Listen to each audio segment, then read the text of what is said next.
Hello, everybody, and welcome back to another day of Gloomhaven. And it will be regular Gloomhaven indeed today, as we will be back to playing with a normal non-custom class party.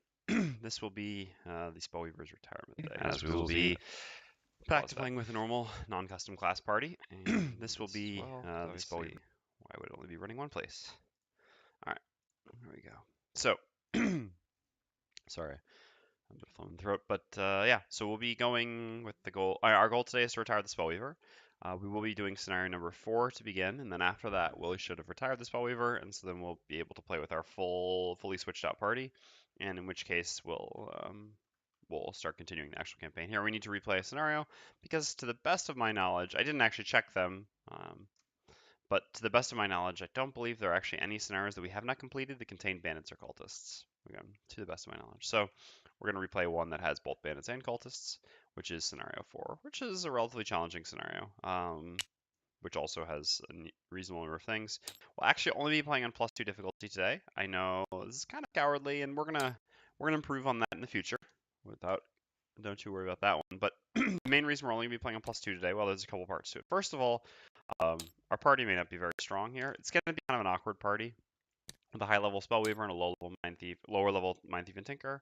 The biggest issue, well, the two biggest issues are one, that while the Tinker and Mindthief are actually going to level up to level 4, because they're allowed to, that's as we're at 4 prosperity now, they're actually not going to have level 4 gold. In fact, they're both going to be very poor because I think no, I guess we didn't sell any items on him. The Tinker, I think, was forced to sell something, but basically, they they normally should have at least I guess not 30 because he'd already gained 14. And I guess no, we didn't do an enhancement, but yeah. So the Mind Thief's about 16 gold behind where he should be, and the Tinker is about 21 gold behind where she should be. He should be. No, I did it backwards. She and he. So basically, they're actually a bit disadvantaged compared to playing at this level. This is not something that typically happens. Typically, your characters shouldn't have this problem. It's just because we've actually created the characters, then played with another party, which increased the prosperity so much so that now they will start at this level, but they will not have the gold. Normally, when you start a new character, you would get that gold, so you wouldn't have this specific issue here. So normally this is not something that comes up, and as it is a rather unique problem here, we're going to play around it. The other big reason why we are going to only do +2 is because we are repeating an old scenario here. We're not doing anything new and interesting. You've already seen me struggle with this scenario a number of times, so I don't want to spend too much more time doing this scenario, even though unfortunately, repeating an old scenario is necessary, at least, again, to the best of my knowledge, in order to actually complete our retirement. And we do really want to get to the retirement as quickly as possible to allow everyone to see a different party composition, right? Obviously, like having a Spellweaver in this party is still a different party composition, but the party with a high-level Spellweaver and lower-level other characters will lean heavily on the Spellweaver rather than kind of a completely different party dynamic, which is what we'll get once we switch out all 3 characters. So we're kind of in a hurry to get to that as well, which is another justification. All right. Let's see. So no, I've missed something. So there are no corpses. I don't know why I thought there were corpses. It's actually bandit archers in the first room. I was gonna say, I'm sure there were bandits in this. All right, bandits, bones. We're gonna have a lot to do before we get started today, so it's gonna be just a little while, as we do have to actually level up. Set up our other characters there. So fair warning, but I consider this, I didn't do it off camera because I do consider it, pretty interesting which cards we take and stuff like that. We'll set these levels based off of well, I guess we can figure that out right now, right? It's going to be level 4 Tinker, level 4 Mindthief, and level 8. So this puts us 16, which is 5.33. And so that puts us at 3. So round it up, we'll be at 5 difficulty. All right, it's not bad. With +2, because yeah. So again, 16 divided by 3 is 5.33, and have rounded up gives us to 3. So just barely, but still does, and then +2. So we'll actually be at the I think maybe the highest possible +2 here. The lowest possible level we could be for +2? Not quite, I guess, but something close to that. Anyway. All right. So let's go grab our other people. So why are we playing with the Tinker and the Mindthief instead of playing with, for example, the Mindthief and the Scoundrel? Well, the Mindthief and the Scoundrel would be reasonable. So there's a couple reasons. One is party composition-wise in terms of doing what's optimal. I'm not sure it's actually optimal though. So the Tinker has more synergy to play with the Spellweaver for sure than the Scoundrel does, definitely. That being said, the Scoundrel is fine with just having the Mindthief, and the Tinker, I mean, like,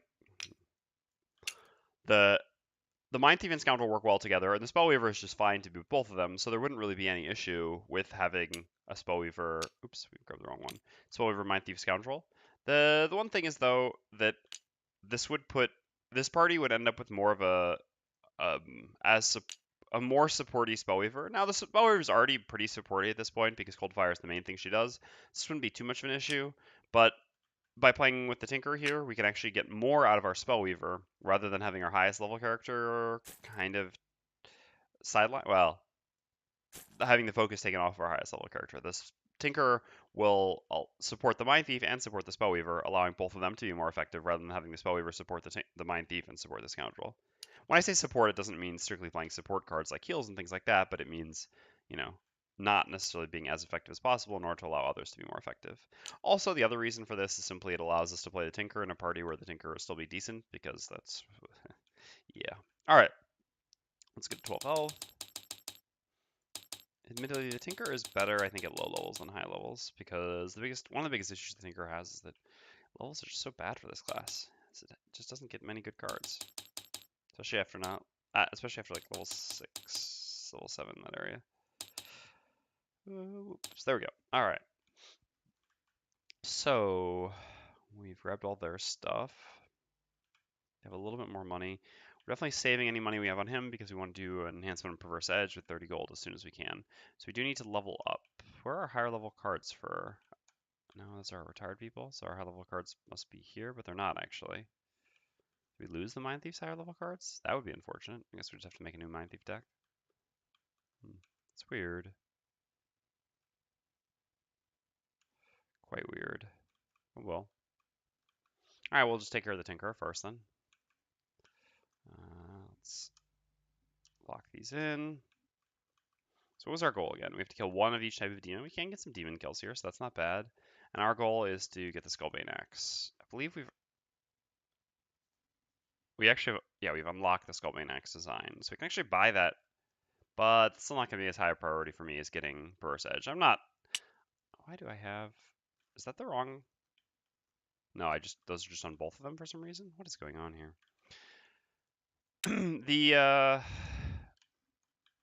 Retiring the Mindthief isn't really I'm not in any sort of a rush, is how I should put it. So I'd rather get some good enhancements first. All right, so let's do some Tinker leveling. These are all our lower level cards. Those are our higher level cards there. Okay. So while leveling here, we have to consider not just the party that we have here, but the party that we're going to have in the future, which is going to have a Scoundrel replacing the Spellweaver after today, or after the first scenario today. So let's keep that in mind. All right. Well, I consider level 2 to be a pretty easy choice. As I've said, Disorienting Flash as a loss action, I mean, it's an okay powerful loss action. I don't know. I mean, stunning 2 enemies for a turn can, in some situations, have a really big impact, but it's pretty below average, I would say, especially considering that we can use a non-loss to stun one target. Now, admittedly, the non-loss which stuns one target is probably our best non-loss attack that the Tinker ever gets, but still, it just makes playing the loss for one more target pretty bad. I think, honestly, this card should probably be 3 targets, and then it would actually be pretty tempting. I mean, that's powerful, but again, without really going into any spoilers, there are lost stun actions in the game which are significantly more powerful than this for similar hand size classes, to the point where this card seems pretty undertuned. And similarly, the bottom, it's not very good either. In order to get the muddle, it relies on allowing enemies to get adjacent to you. That, or you have to do something kind of weird and untinker-like, where you would spend the previous turn moving next to the enemies late, and then you'd have to pair this with another card that goes quite fast. Except the Tinker is quite fast. It's reasonably fast with his whole 18 to 20, but it's not great. And then all this just to get the payoff of being able to muddle 1 or 2 enemies. Yeah. So again, if the top loss was supported by a more useful bottom, it could be more tempting. Something like, for example, Crankbow at level 3, the top loss is okay, especially in some scenarios. But one of the things that makes Crankbow a fine card is the fact that it's got a move 4 on bottom, which makes us much more likely to bring this card along because we can use the bottom frequently. Here, the bottom sucks, so, I mean, it doesn't suck, but it is not very convincing, especially when combined with this initiative, which makes the top even worse. So for this reason, Disorienting Flash isn't very tempting. Stamina Boost, on the other hand, is a perfectly fine card. Heal 4, Range 3, at level 2 is quite good. Healing does have this issue where it scales very poorly with levels, so lower level heals get worse as we level. Especially what gets better, the type of healing, is multi-target low heal values because they remove wound and poison, whereas single target large heal value is obviously a lot worse as we level. But that being said, at level 2 it's still fine, at level 4 it'll be alright. At the bottom here, honestly, it's actually quite good. This is one of the more powerful effects the Tinker has access to, his ability to give people cards back. This will be especially useful with the Scoundrel, who has a low hand size, and therefore longevity issues. Can also just be decent with the Mindthief. Obviously, can also be quite good with the Spellweaver. Now, less good with the Spellweaver that we're currently playing, like an early level Spellweaver where you want to be where being able to repeat Fire Orbs is really significant, is different from it is now, but this will give us some protection against when the Spellweaver, accidentally loses cold fire or something like that. We can get it back. So overall, both halves of this card are actually quite decent, whereas both halves of this card are pretty bad. So this makes Stamina Booster, even if I'm generally not a big fan of heal actions, I think a pretty easy choice at level 2 for the Tinker. Moving on to level 3, unfortunately, I mean, all right, the best thing Tinker's Tools has going for it is that it is relatively low initiative with theoretically a bottom action. I mean, the Tinker has a fair number of turns where the Tinker doesn't need to move because not being melee, having reasonable range on his attacks, and also healing from range means that we do get some flexibility to use non-move bottom actions. That being said, this is just not a very good one. At best, it messes with monster AI, but not being able to move necessarily to place it where you want, also being not a frontliner, I don't know. I mean, it's pretty bad bottom action. Traps in general are pretty undertuned in Gloomhaven by default. Obviously, if you're playing with something like an Aeromancer, this does have a little bit more value potentially, so that is interesting at least. There can be some cross-class synergies, but yeah. And then the top is, I mean, it's a level 1 effect for the Scoundrel, and even for the Scoundrel, it's a pretty bad level 1 effect. For the Tinker, it's absolutely not where you want to be. On the other hand, Crankbow is a fine card. Scales very poorly with levels, because at level 3, which is also kind of comparable to level 4. So typically if our party was all level 3, level 4 here, this would actually be better. Because we have a level 8 in our party, the monster level is higher. This makes this worse. Another thing to consider is that single shot loss actions are also a lot worse for the difficulties we play at. Because monster level is so much higher than normal monster level, this makes losses like this so much worse. Because it's typically going to take us longer to kill enemies, and the monsters have more health than they're supposed to. So playing at a normal difficulty, this could, for example, remove half of a monster's health, rather than removing 1/3 of a monster's health. And there's a big difference in that, in terms of which of those two versions is more likely to have a significant impact in turning the fight around. This is one of the reasons why we're less inclined to use losses like this, although we still will on things like boss fights and stuff like that. So yeah, ultimately, if just at level 3, this card's the top action's fine, or playing in lower difficulty, the top action is also fine. But at the difficulty we play at, with the level of our party, although our party will reset in level shortly, the top is still not going to be very good outside of, again, boss scenarios. But it's a move 4 on bottom, so it's not like it's ever really going to be a problem for us to have to bring this card. So yeah, Crankbow is, again, a pretty easy choice over Tinker's Tools. This is another problem that the Tinker has, is that the levels don't really have much choice, and the cards that you get are also not very good. All right. So here's level 4. I always kind of want to see if there's some way for me to make a different choice here, but there's really just not, is the unfortunateness about this.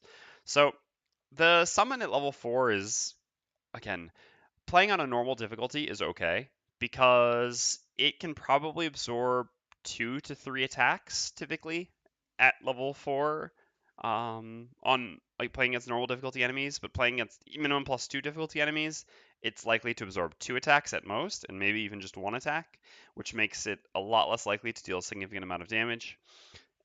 So at the same time, the amount of damage it does to enemies is also much lower. The enemies have higher shield, they have higher retaliate. So overall, melee summons scale very poorly with enemy difficulty, unfortunately, which makes the top of this not very attractive. On the other hand, the bottom is just another move 4. This is actually a card that at later levels you just don't end up keeping. I think it's actually quite a bad card. But the problem is that at level 4, there just aren't other choices. Disorienting Flash, I guess, theoretically does scale better than this card. And it's not like you need to move 4 because you have a lot of them, but Disorienting Flash is also a really bad loss. Neither action here is good. And then here we have a double loss with honestly two pretty bad halves. This top is actually embarrassing for a level 4 loss heal. I'm not even sure how this exists. It's 2 heal higher than the non-loss heal that we got at level 2. I mean, yeah, there's some like time value for healing because a heal immediately can be bigger than I mean more significant than more healing over a longer duration. But still, this is I mean, honestly, this could easily have been like a heal 8 and then it might even be tempting, but a heal 6 is just enormously undertuned in terms of a loss heal. The justification 12 card hand size doesn't really cut it since other classes with similar hand sizes get much more powerful actions. And on top of that, the Tinker has other more powerful actions. I mean, like your level 1 Ink Bomb is a better loss than this level 4 loss. I mean, even the summon has the potential to be a better loss. I mean, the summon similarly is also going to do something like 6 healing. Now, obviously, it's a little bit different because it's not targeted the way you want it to be. But yeah, I mean, anyway, this loss is embarrassingly bad. The bottom move loot is actually decent for a loss. This can be okay.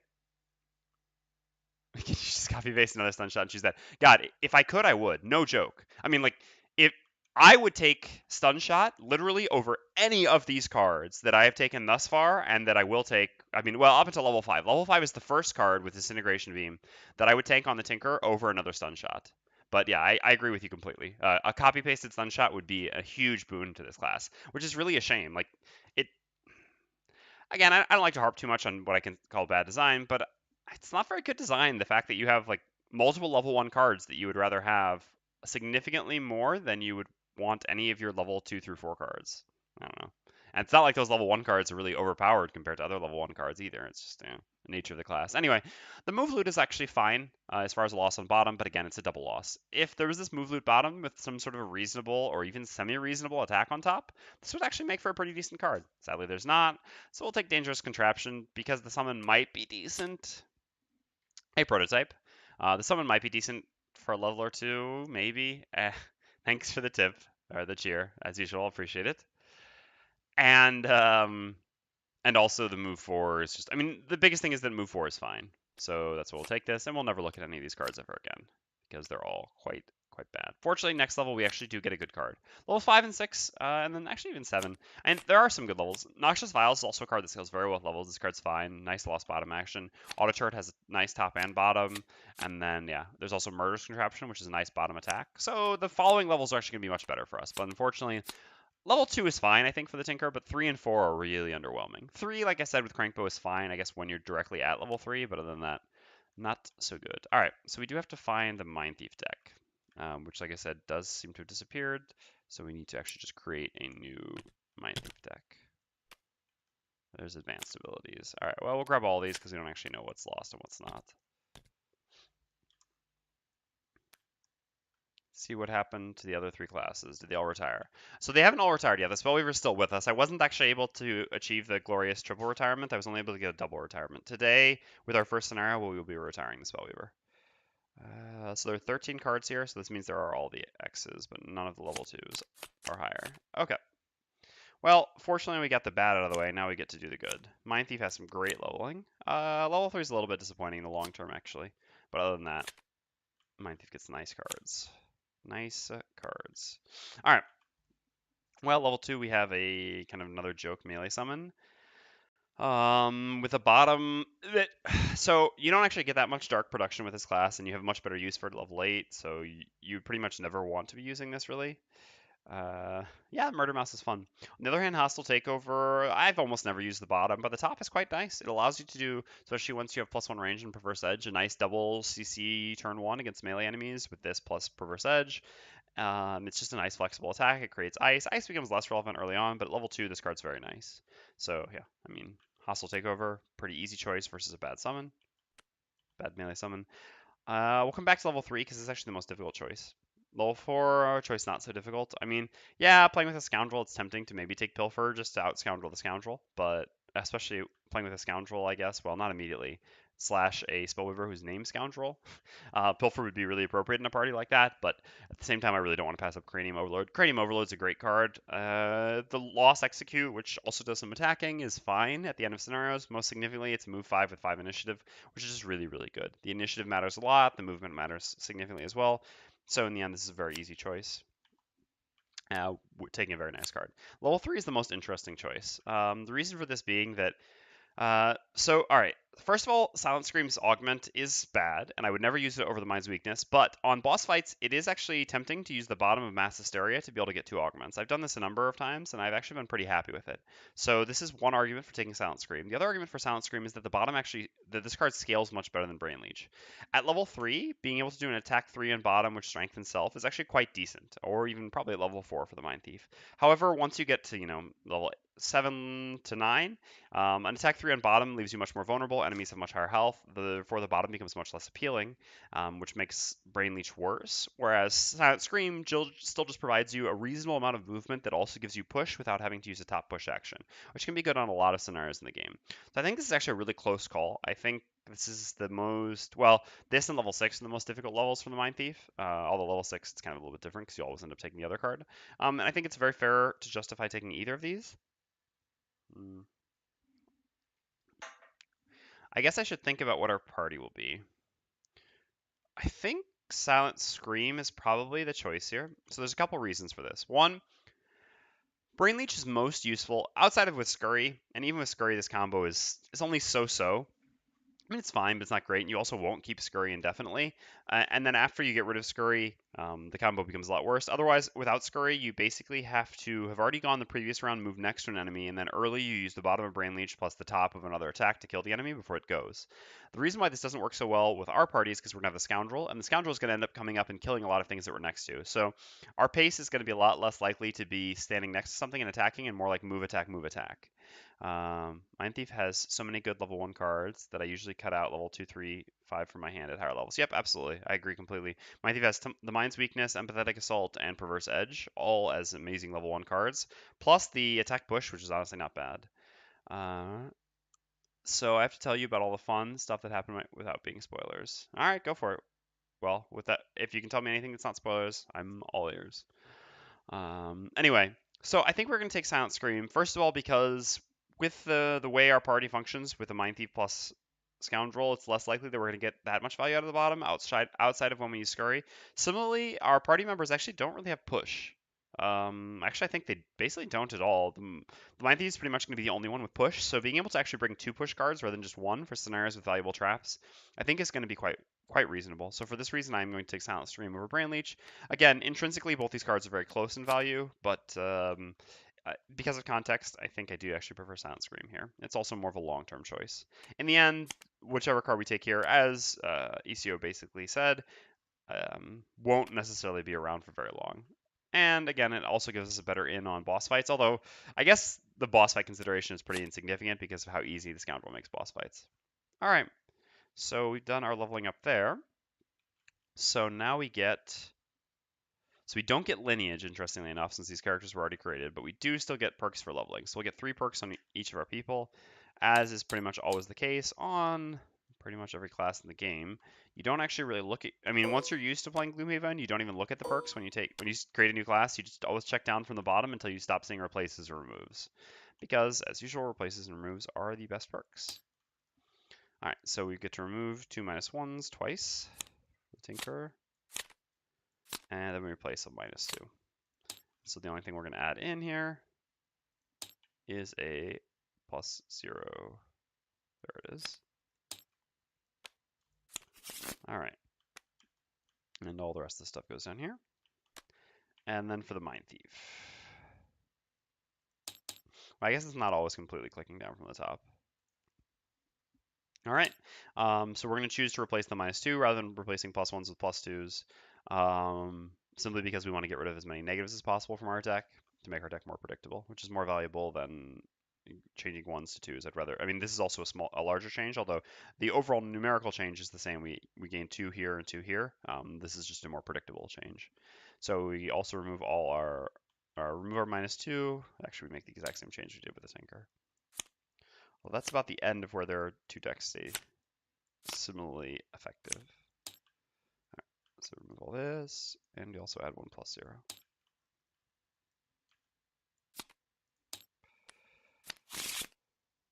So I started with Brute and Tinker, completed both personal quests to unlock Angry Face and 3 Spears, also got up to Rep 10 to unlock Sun. Played a scenario with Angry and 3 Spears, but I didn't like 3 Spears, so I made Sun character. Got to do some enhancements on both classes, then I completed the Seekers. So now I'm here. The personal quests. Oh yeah, I can't really say anything more, but yeah, I understand what you mean. I understand what you mean. Also, that's a fun party composition that you've got there.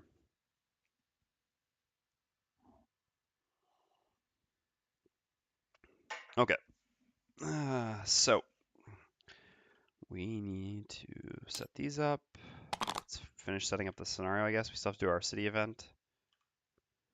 Where are our doors? Oh no, we don't get to do a city event because we're doing a casual mode scenario.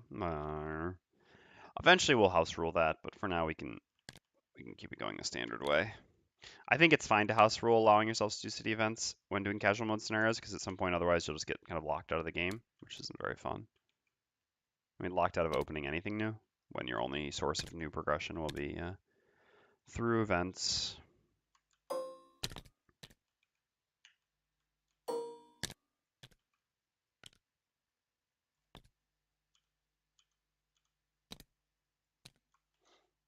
I'll play with Two-Face yet. Though I was looking at your guide. How much still applies? I'm gonna update that guide. I've got to do that and lightning soon. Most of it's still the same. Like it just the only thing that's different is the class is a little bit less effective. The biggest change is pretty much I mean at level 8. So until level 8 you're really not going to notice much of a change at all. And pretty much to compensate for level 8 you just need to put a little more priority on getting gold to make some enhancements to some key cards to allow you to have those effects. Just to have similar effects to what you used to be able to have at level 8. All right. So we need damage traps of the spiky variety. The glass is still quite good though, I think. All right. I'm not actually sure if we ever even did pick up the bottom chest here. I think we probably didn't. So let's grab that chest. We need some stone pillars.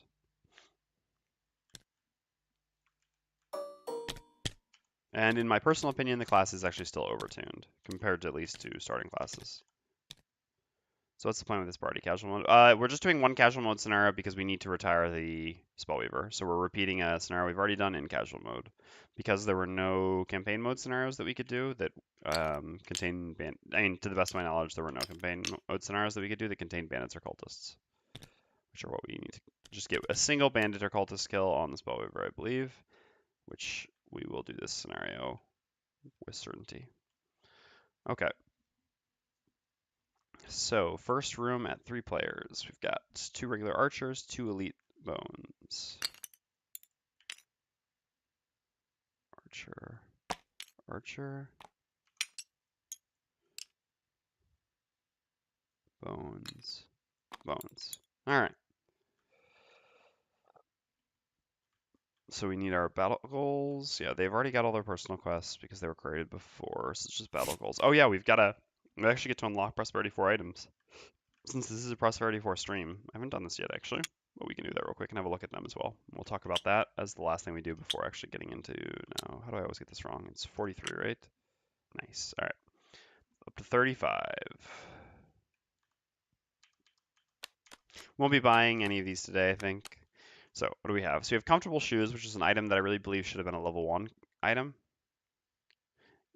Can you do city events when doing casual mode? I thought you're not allowed to do city or road events while playing casual mode. You see? To the best of my recollection.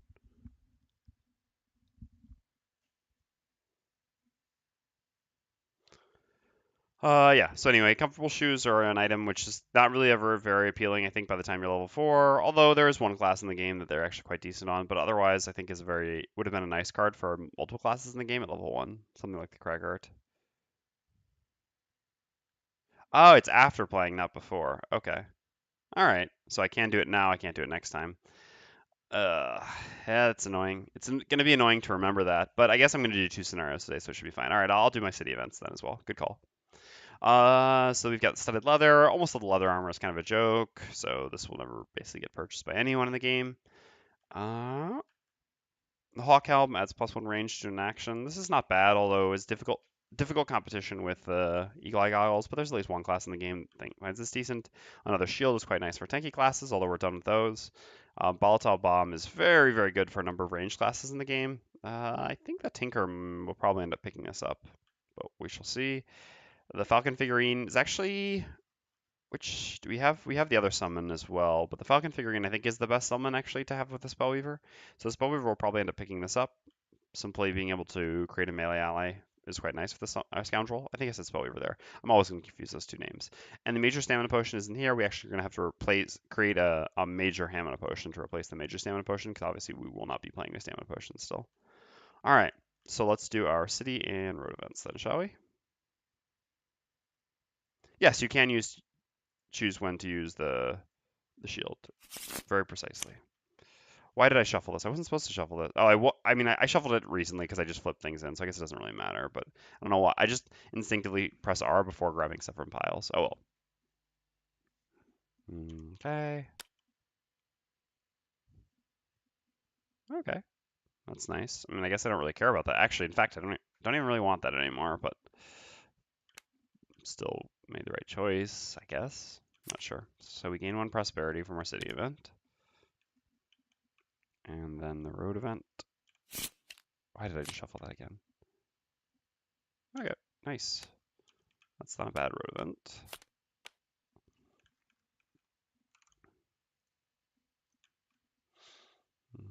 That's interesting that.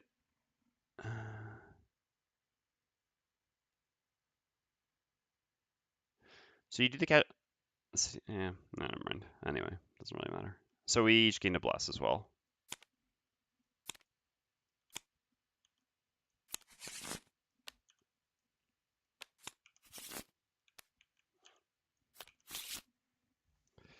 All right.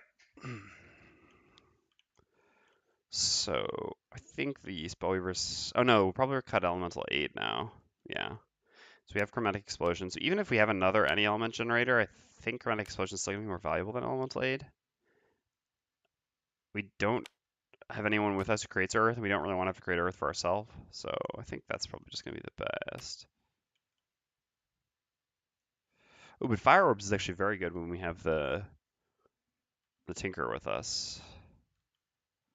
So actually, yeah, let's put in Fire Orbs and get that out. We've got 2 any element creators, the Fork Beam and Reviving Ether, so this works. All right, so this is going to be the Spellweaver's hand.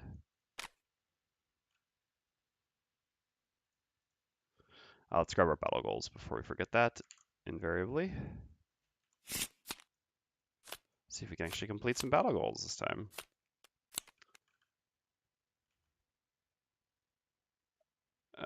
Donating, you can't actually donate. I didn't actually donate, but donating 10 gold gets 2 bless cards. You can't actually donate more than once per visit to Gloomhaven. But technically, over the course of 2 visits, yes, then you would get 4 bless cards. Take only long rests, loot a treasure overlay tile. Interesting, there is actually a treasure overlay tile. Yeah, I guess that's more likely than taking only long rests. I'm not sure we really want to have to loot that, but hopefully on +2 it shouldn't be so difficult. It's okay, I wouldn't worry about it too much. Have 5 or more total cards in your hand and discard at the end of the scenario, or use your equipped items a number of times equal to or greater than your level +2. What are his items? We have, well, that's impossible, literally impossible to complete. Both of these are unlikely. This is a long scenario and a relatively difficult one, so it's unlikely we have 5 or more cards. Plus, the Mindthief isn't great in terms of longevity because sometimes we keep Mind's Weakness in our active area, but the other one, like I said, is literally impossible, so guess we'll give this a try. While none of your allies become exhausted, gain 13 more experience points. Well, we gain no experience anymore, but allies become exhausting. Not allies. Allies not becoming exhausted is relevant to our interests. Did we? Hold on, let's make sure we didn't miss a perk last time. 1, 2, 3, 4, 5, 6, 7, 8, 9. 1, 2, 3, 4, 5, 6, 7, 8, 9. No, we're good. Okay. But yeah, I mean, we should retire after the scenario, so that doesn't really matter for the Spellweaver. It sucks that she got the easiest one, but so be it. Technically, I guess the Tinker's is pretty easy, although it's not really something we want to do. All right. Let's get going then, shall we? So, the Mindthief needs to start up here. something like this works, actually. The Mindthief wants to start here to do, like I said, the kind of classic turn where we can stun one of these and immobilize the other one. It'd be nice to stun an archer, but actually these are probably even more threatening. And unfortunately, because we don't have improved perverse edge yet, we can't actually stun the archer anyway. All right, so let's take all our higher level cards. And then let's get the lower level cards that we want. So these are the cards that we're definitely not playing. Right, so these were the cards that we brought last time, but now we need to cut some of them. Scurry is probably still in, I think. Fearsome Blade's definitely decent here because there's some good traps. You do gain experience. You gain experience and gold in casual mode. You don't gain anything which is written in the book, basically, is the only thing you don't get in casual mode. We have a move 5, so we definitely don't need this move 4 anymore. Empathetic Assault is amazing. We definitely want that. Frigid Apparition is core card. Perverse Edge, yep. Feedback Loop is a jump and also a late initiative move, which is pretty tempting. Mind's Weakness is necessary. So 1, 2, 3, 4, 5, 6, 7, 8, 9, 10. Oh, I gotta blow my nose.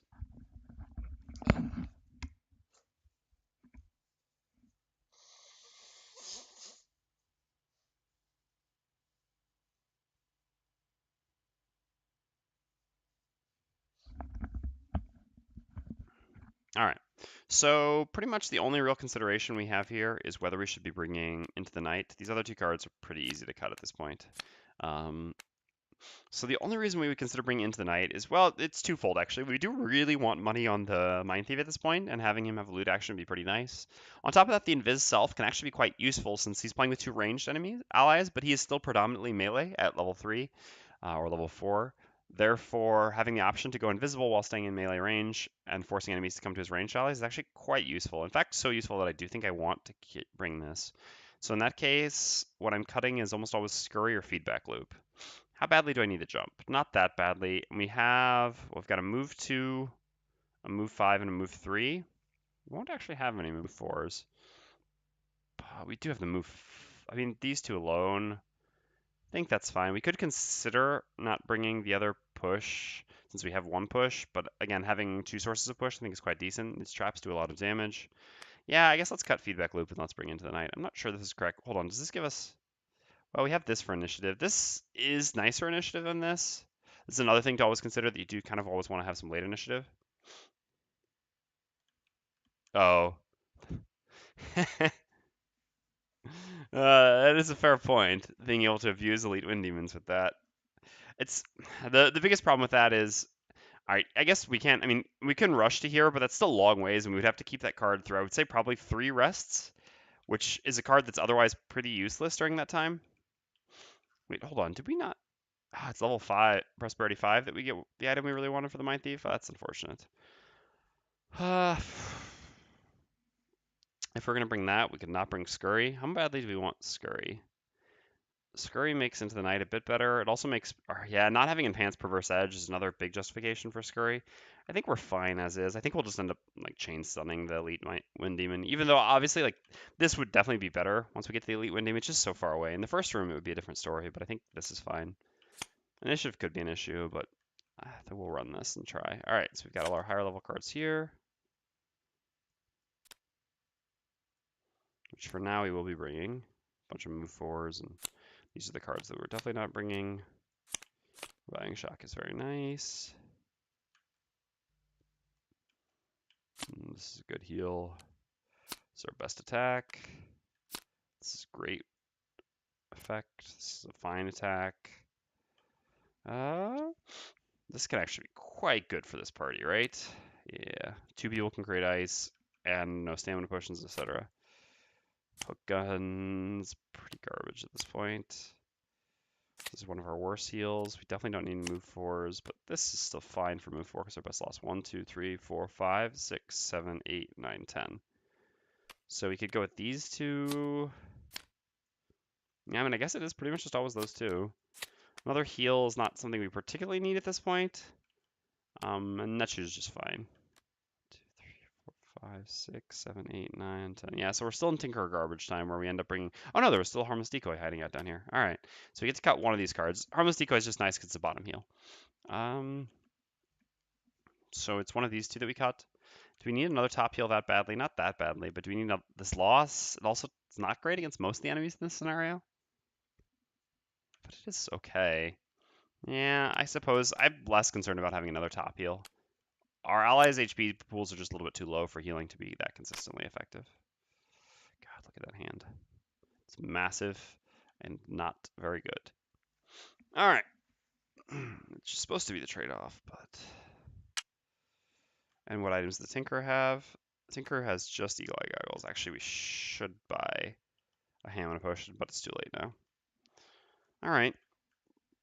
Well, let's get into the scenario. This is going to be a pretty rough party here.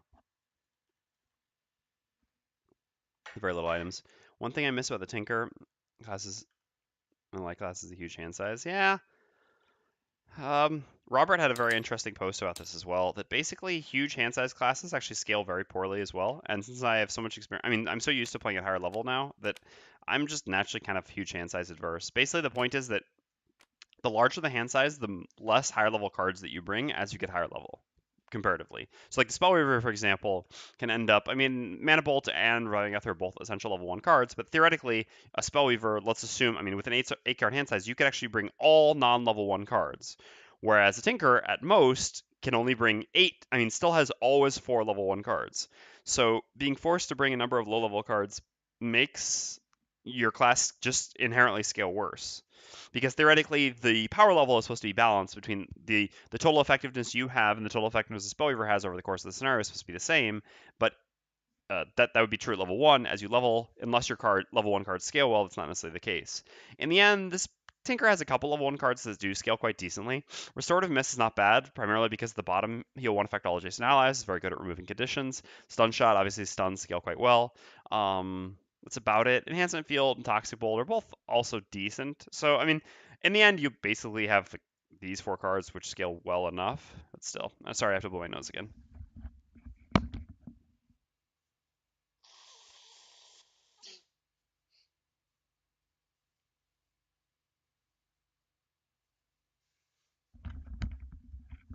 All right, I'm back. But in general, in Gloomhaven, I think lower hand size usually leads to a more powerful class. All right, so we already know exactly what the Mindthief is doing the first turn, which is his classic 8/9 initiative. Where is hostile takeover? There we go. Like I said, this allows him to stun one of these and disarm another one. It'd be nice if the Tinker could buff him before he went, but he can't. Nah, that's not possible. So does that mean we hang on to the buff for a little bit? Yeah, we can maybe use the buff the Cold Fire turn. So here it's going to be the rather typical turn then for the Spellweaver. Interestingly enough, we can actually go whenever we want because we now have 2 things which create any element. But I think we'll save the initiative for later. Oh, there's going to be ice created no matter what. So we actually don't need to create ice.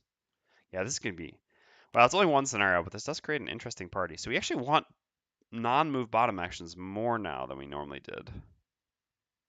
Or do we just create the Living Torch summon right away? That's spicy. So likely to die in here, though, with the multi-targets. But we don't really have anything else to do. We could bring some other sort of a bottom non-move, which should pretty much have to be... I mean, Elemental Aid is so unlikely to be good because of our initiative issues still. And the top has gotten a lot worse because we have a healer in the party and we don't have Earth consistently in the party. We could bring Frame Strike, but just an attack 2 is pretty bad at this point. Yeah, I guess we'll just try to go get the summon. In that case, we actually don't even need to create fire, interestingly enough. Because it'll create fire before our next turn. But we don't have any other attacks that are really that valuable. I guess we're not getting... We could use Forked Beam, but then we would have to hit the bones with one of the attacks. The bones have 2 shields, so this makes this pretty bad. Can get buffed by the Tinkerer then, maybe? Is that worth it then? To do this? And get a Tinkerer buff. So if the Tinkerer does something like... this... I guess the poison is actually probably better than the stun. If we don't stun the archers, it's not a big deal. The Tinker will have plenty of opportunity to heal. Or we can do multi-target, which is actually the best with our buff, but I think, yeah, it doesn't work for the initiative. So we can go like this and do the buff.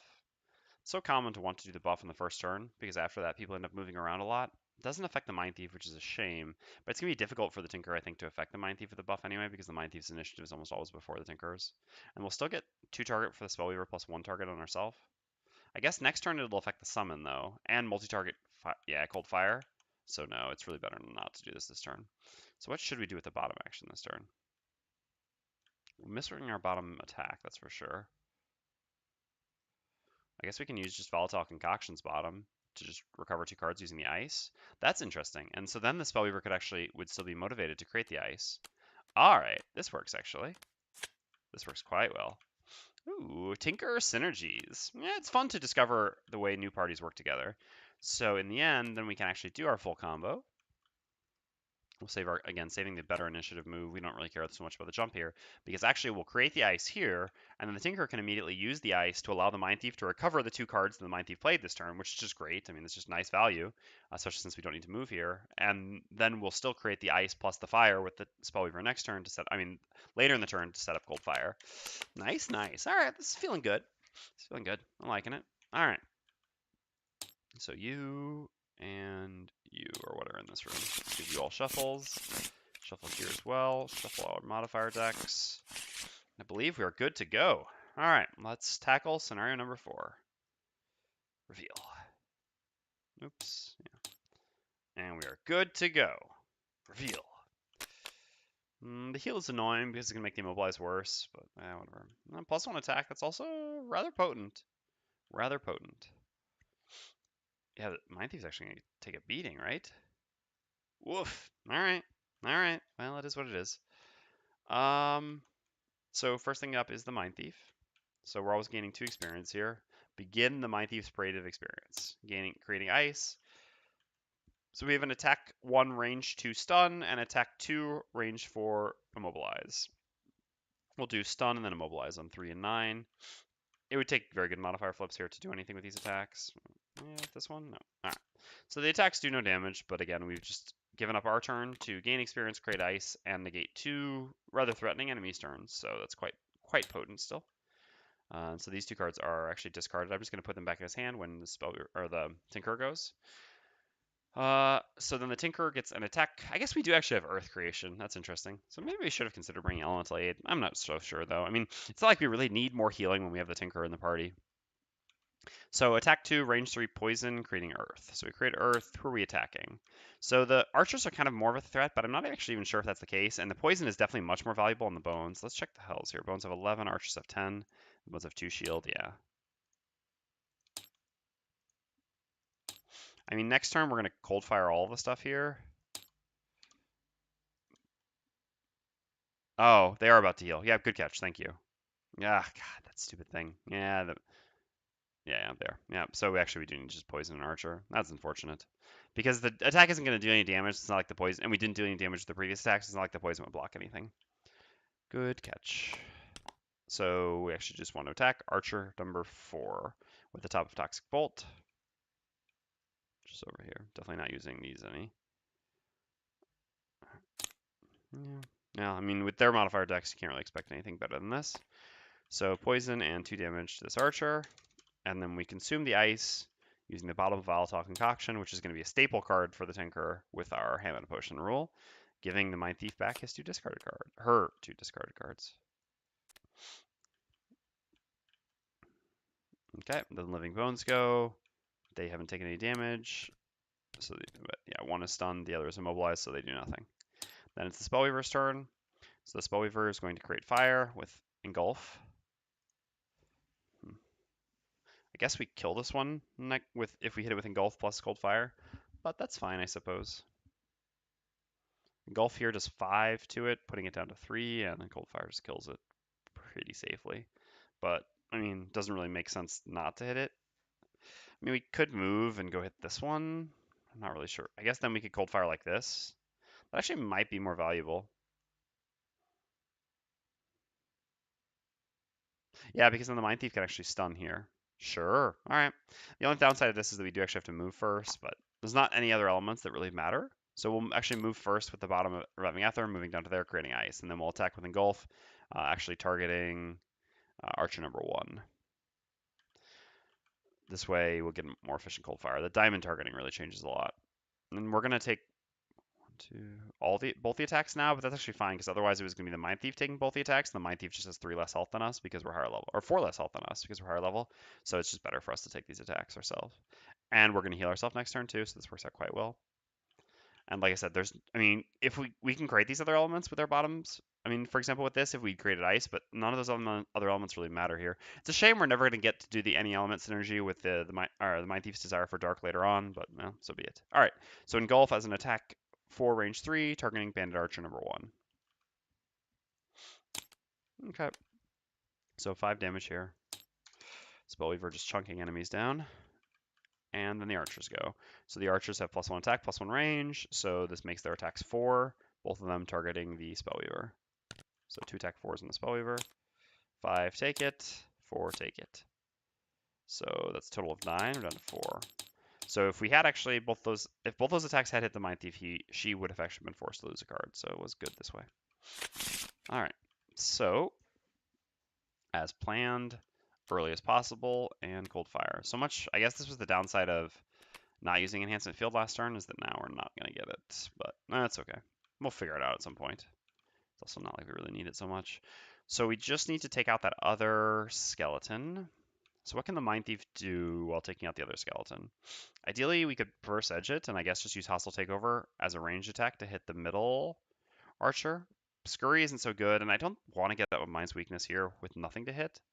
Plus, by creating, I mean, I guess we're creating ice no matter what. Yeah, and we'll go after the Spellweaver. God, man, this party is actually, I mean, well, specifically Spellweaver and Mindthief, just having so many synergies together is so nice. And their initiatives lining up so perfectly, right? Ice is going to be used, ice is going to be recreated, and then we can use Frigid Apparition the following turn to stun one of the only 2 remaining enemies, etc. All right. So we don't need to save any stuns. So what are we doing? I guess we kind of want to save our multi-target attack for enhancement field, but enhancement field's actually just not actually going to be good anymore. I mean, we could just use it for ourselves, but that feels pretty bad. We don't need to use the stun this turn, although we could go very late and stun, so that we have one enemy we don't need to worry about the following turn. Yeah, that's actually probably fine. And then we can maybe move next to Spellweaver to at least enhance the field for 1 turn being relevant. I'm not sure if it actually will, but sure. I think that's fine. So the issue is the initiative we'll have with enhancement field for the 1 turn, because we'll want to use this to use our 2 target plus enhancement field. But then the Spellweaver is going to have difficulty going after us, but doing, like, you know, the fork beam without going very late. But I guess if all the enemies are stunned, it doesn't really matter. Alright, so we'll go late initiative and just stun something that gets unstunned. God, we have so much CC with this party, too. It's crazy. I mean, this is mostly just the Spellweaver, but and the Mindthief. Tinker adds a little bit, though, for sure. A little bit here, a little bit there. Alright, let's go. So, bunch of stuff that we really don't care about at all. So, Spellweaver first, targeting herself with Mana Bolt, healing for 3, getting 2 turns of Strengthen. Then we're going to consume both the Ice and Fire on Cold Fire, do a Diamond targeting like this.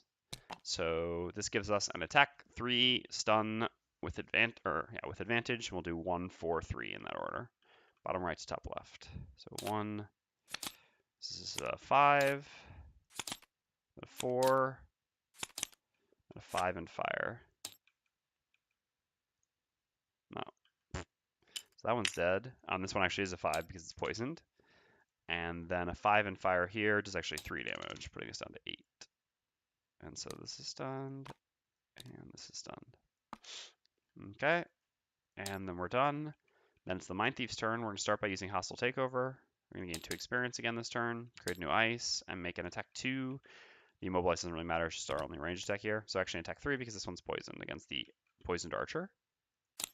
Alright, didn't need the +1, but we'll take it. This gives us 4 damage, which kills the archer. Do we have to track anything we killed? Ah, Spellweaver, you got a check mark. Yep, she just killed a bandit. As we expected. Spellweaver is done with her personal quest. Oof. There we go. Was there anything else to check? No. No.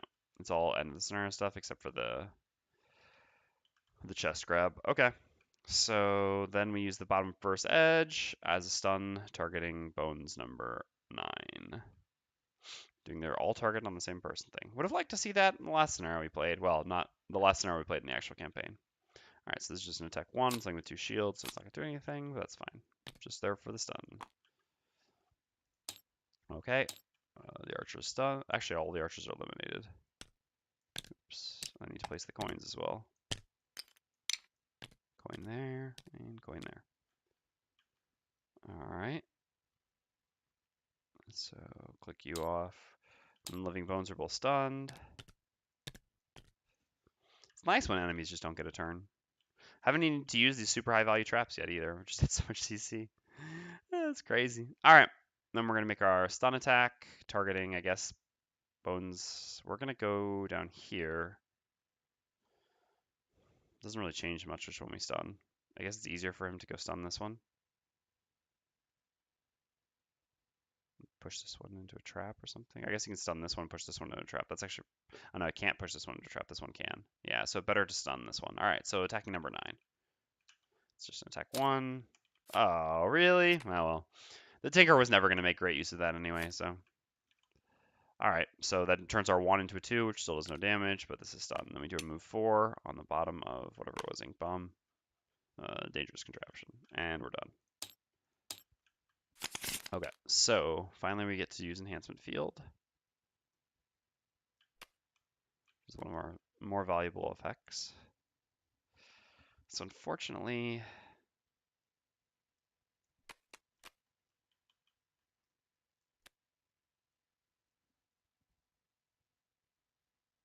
yeah, pretty much, ECO.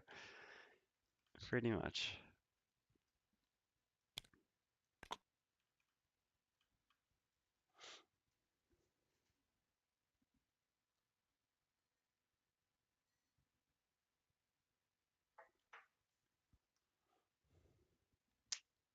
This is interesting, actually. The downside of stunning that other one is that we actually don't have... we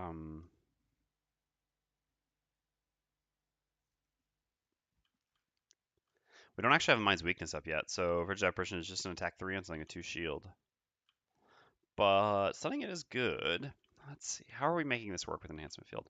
With Enhancement Field, we really want to use Reviving Shock, but we really don't, because then we go after this.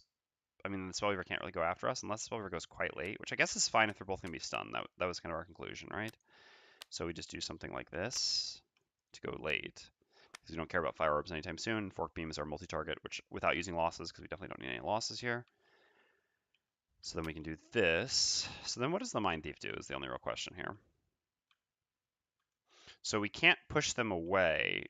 This one can be pushed here, though. It doesn't really matter. I guess then we'll have disadvantage targeting it because we're not moving. So what if we just let them attack? Their most scary attack they can't even do here, so if that one gets to attack, I guess it just doesn't matter so much. So we can actually go after both the other characters and just go and set up the Mind's Weakness and use the push. Downside here is that we're not going to use this ice that we're creating, but in that case, should the Spellweaver create ice for us? Yeah, the Spellweaver probably should create ice for us, actually. Oh, we actually don't have either of the any element creation. Oh no, because we're using the Fork Beam's top. All right, so that actually changes things a bit. So let's actually do like this then.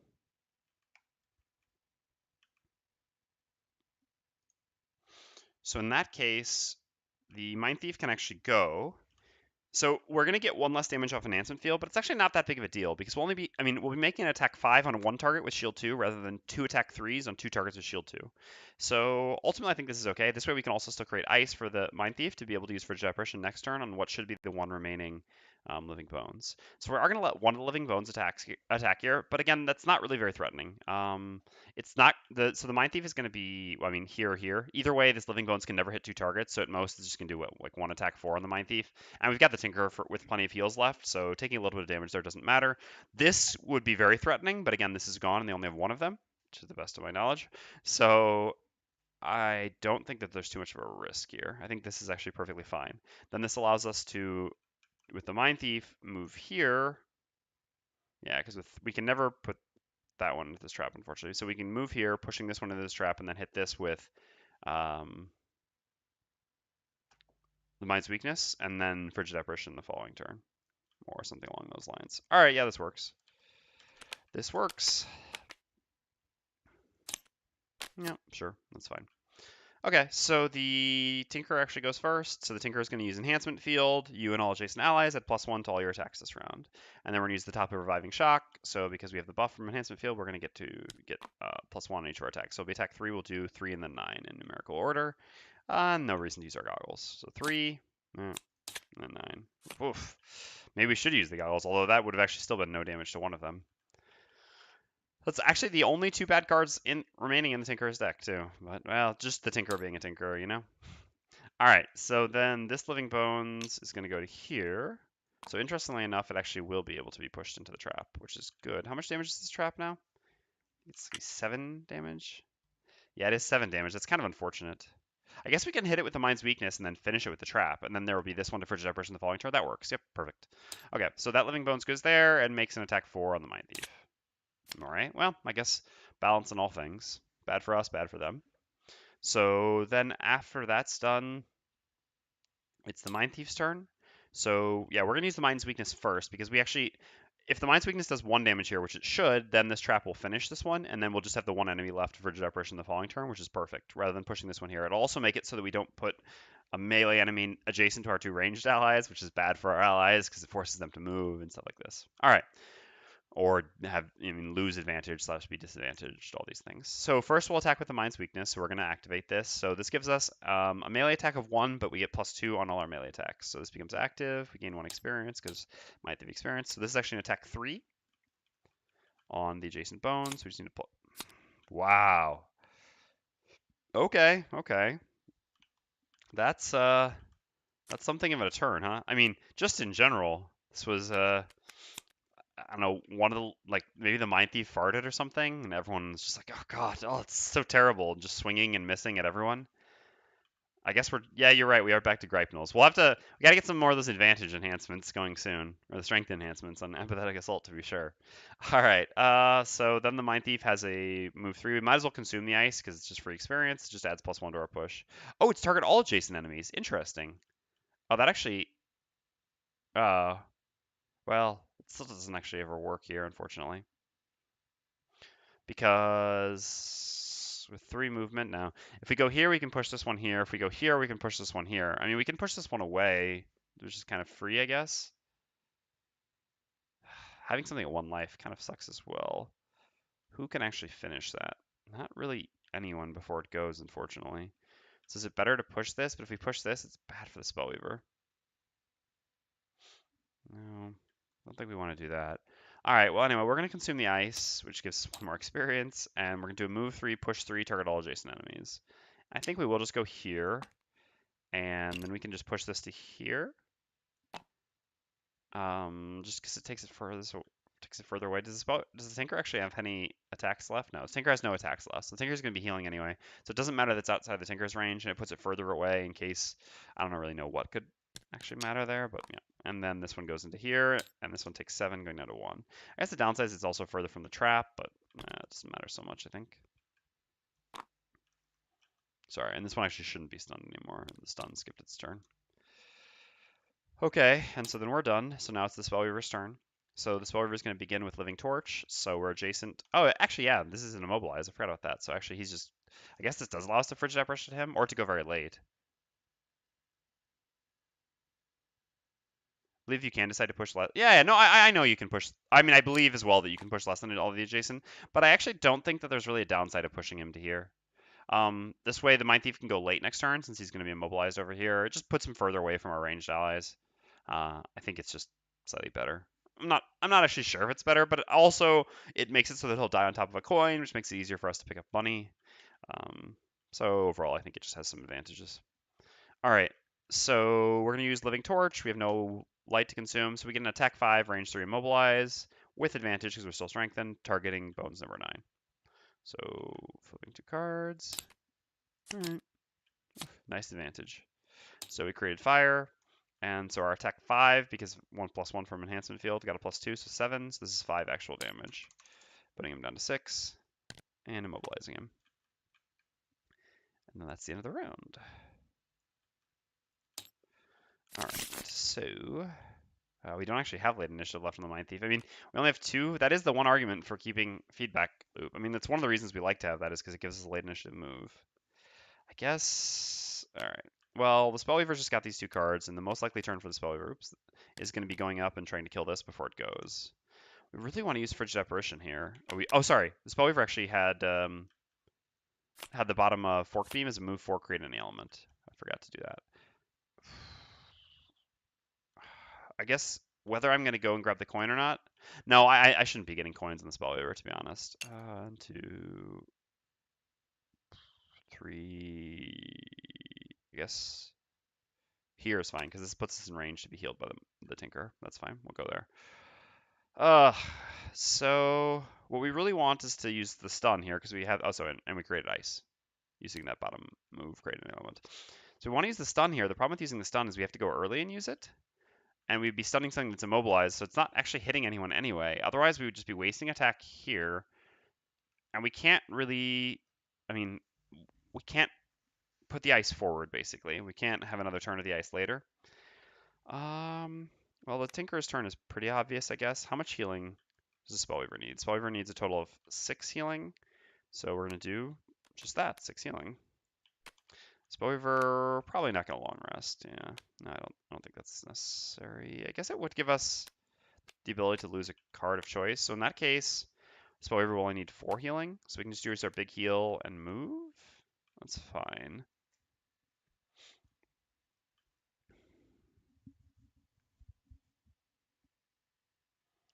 It's just a bit awkward in the end. I guess we'll just try to go as late as possible. Maybe, I mean, the Bones can't have 2 cards to go before 29, although one of them's shield, unfortunately. And move with what?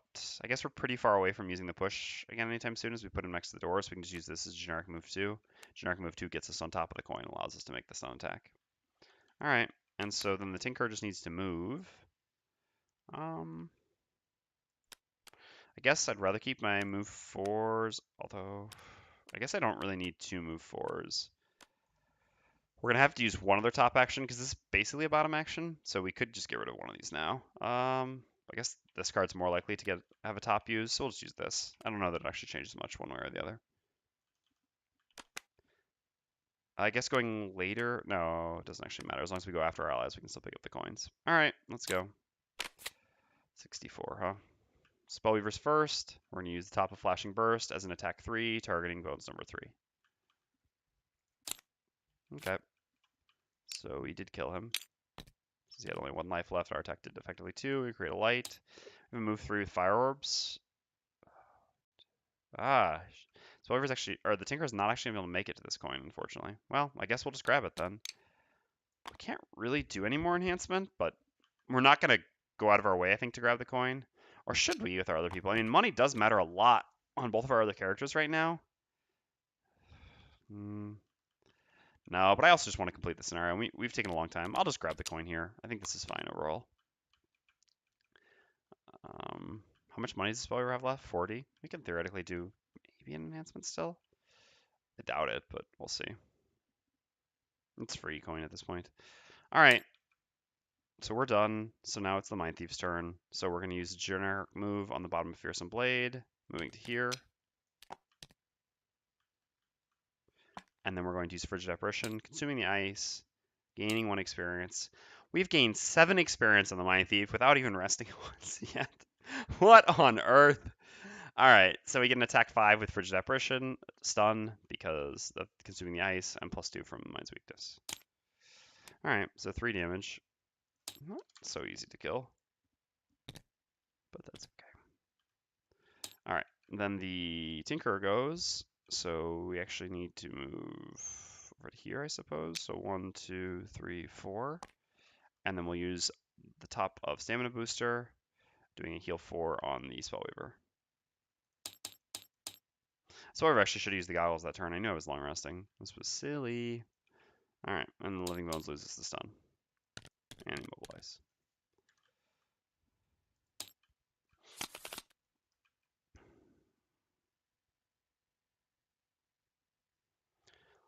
Well, we don't have anything better than generic attack here, and I guess I'd rather save the bigger movement for when we go into the next room. So yeah, I guess we're doing like generic attack plus invis.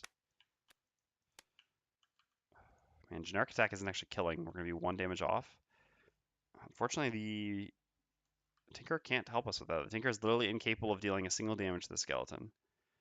I guess we need to short rest on the Spellweaver then. That's fine.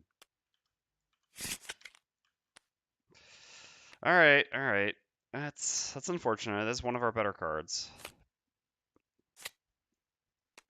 But it is redundant, and obviously Reviving Ether is more important, so be it.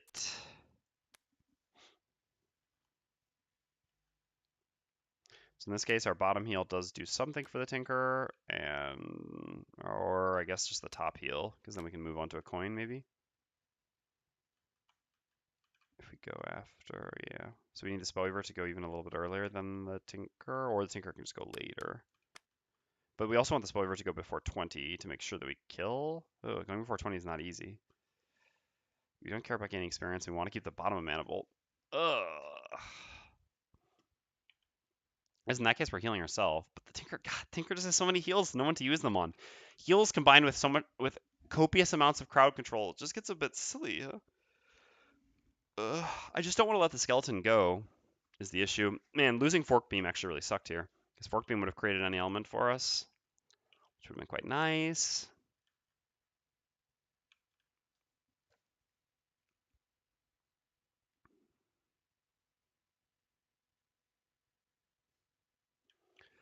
What if they go? If they go,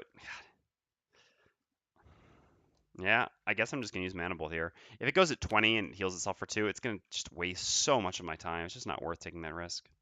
And then I want to move adjacent to the door, but not into that spot, so I only need to move 2 afterwards, so it can be any card. How do you find the experience gain on the Mindthief?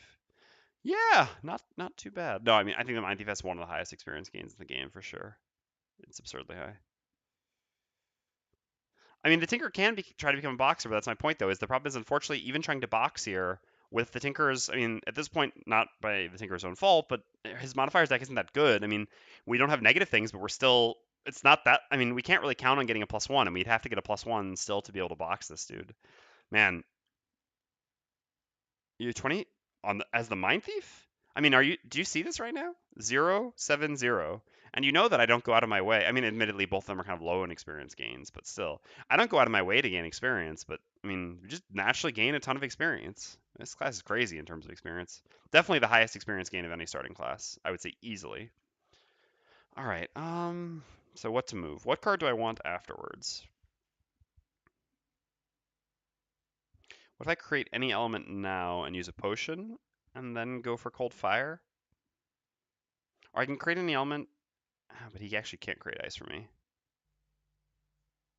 I mean, Krygard and Brood are both fine. What level are you, by the way? I guess that kind of depends. Not really for the Mindthief, because the Mindthief's experience gains are always insane.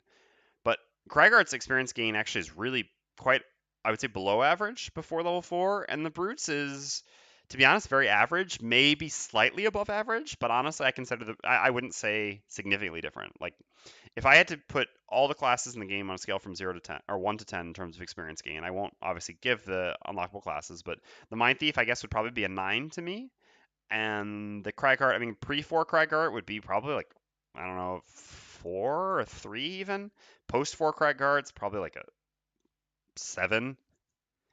And the Brute's probably like a 6, I guess. So yeah, I would say normally you should be far ahead of them. Without, I mean, like I said, here, I mean, while I play on stream, I don't prioritize anything except winning most of the time. Here, I haven't prioritized experience at all. I mean, no, yeah, I mean, all right, yeah. So for example, I took the 1 free experience by consuming ice, but that's because the ice was going away anyway. But I didn't play that card to gain experience, so I'm not going out of my way to gain experience, and I've gained 7 experience without resting. So, all right. Or should I just try to wait a turn to create the elements? I mean, it's not necessarily that you're playing it wrong. I mean, they're just some cards. All right. So let me just give you some examples, okay? Let's look at the things that the Mindthief should always do that will gain you experience, right? All right. So at least once per scenario, you're playing the Mind's Weakness. This gives 1 experience, all right? Typically, I would say you should play the Mind's Weakness on average probably around 3 times per scenario. So that's like 3 experience there already. Why do I say that? Because so typically the rule with the Mind's Weakness is anytime you do a rest, if you would otherwise have an odd number of cards in your hand, you do want to bring the Mind's Weakness back to give yourself an extra turn. But obviously, if you're in the middle of a tough fight, it's not worth giving up the immediate strength in order to gain more longevity. So that's why I would say on average around 3 times per scenario you play the Mind's Weakness, maybe 2, but still, so 2 to 3 experience there. Frigid Apparition, you're playing this top, you're consuming ice every rest cycle, every single one. So it's 1 experience per rest, period. Okay? Whether your other attack 2 that you're using, which is really an attack 4, is Fearsome Blade or Submissive Affliction, both of these attack 2s give 1 experience. This card, I mean, maybe you took Brain Leech, that's fine. In that case, you don't have experience there. This bottom, it's not even frequently giving experience, that doesn't matter. Perverse Edge. Every single rest cycle, you're playing this bottom. It is one of the most powerful bottoms in the game.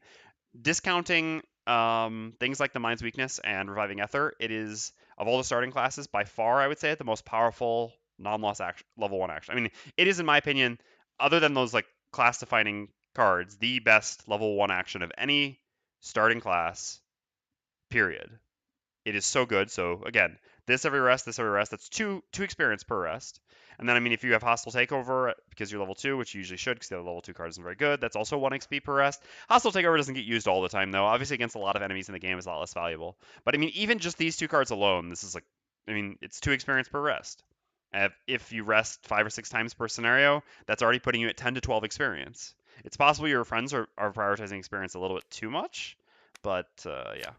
So, I mean, in terms of wrong, just make sure you're using those 2 cards always, plus your 1 other attack 2, and then you're already at 3 experience per rest cycle. I mean, how much experience are you gaining? I would say a normal Mindthief scenario should be 14 to 18 experience per scenario. We're probably going to go higher than that here, though. And an average class in the game, I would say, makes 10 to 12 experience per scenario. Again, not counting bonuses, obviously. All right, so the real question we have with the Spellweaver now is, should we try to create the element now? At the cost of a potion, this next room is very significant. We have no other potions in our party, unfortunately. Probably not. Gaining half that. Could be that I forgot to gain experience. Yeah, maybe just try to pay extension to experience gain a bit more then.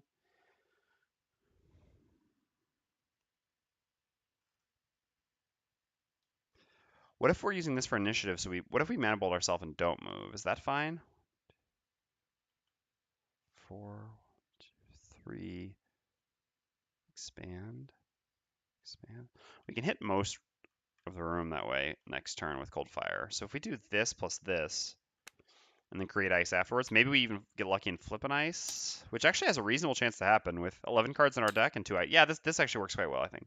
So if we mana bolt ourselves, and then we don't need any healing. Well, the Tinker sucks. Tinker sucks. So we heal ourselves up, and then this gives us an advantage attack 4, which guaranteed kills this enemy we're trying to kill. And then also guaranteed creates fire, and then hopefully we flip ice, and if not, then we can maybe potion for it. And then we're still set up to go in and use Cold Fire next turn. So this works. Okay. So all that stuff is fine. So in that case, the Mindthief is actually using the loot here, I suppose. Well, I mean, the loot are going to the space. It doesn't actually change anything. Loot creates dark, but that doesn't really do anything.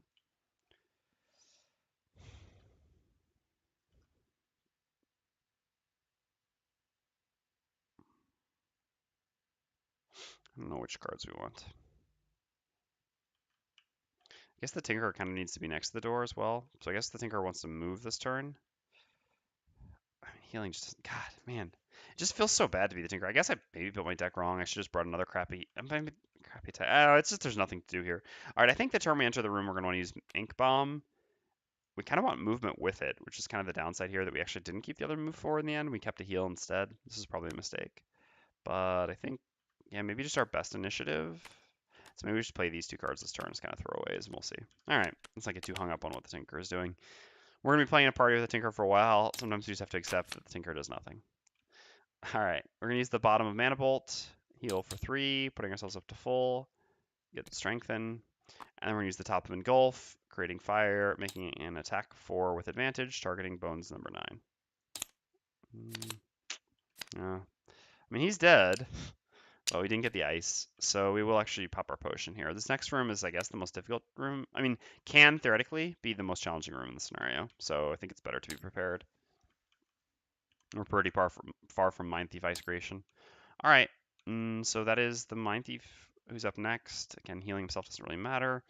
Now we'll do our loot 1 just to get value. And make ourselves feel better about having brought that. So we'll use the top into the night to loot, and then we'll use the bottom of Empathetic Assault to just move here. Okay. And so we're done, and so then the Tinker just moves to here. Should we create the harmless contraption? No, I don't think so. Much rather have the bottom heal. All right, and the living bones are eliminated. End the round. Time to go in. So we're going with this, plus, I suppose, a bigger move. Well, the Mindthief's always going at this initiative no matter what.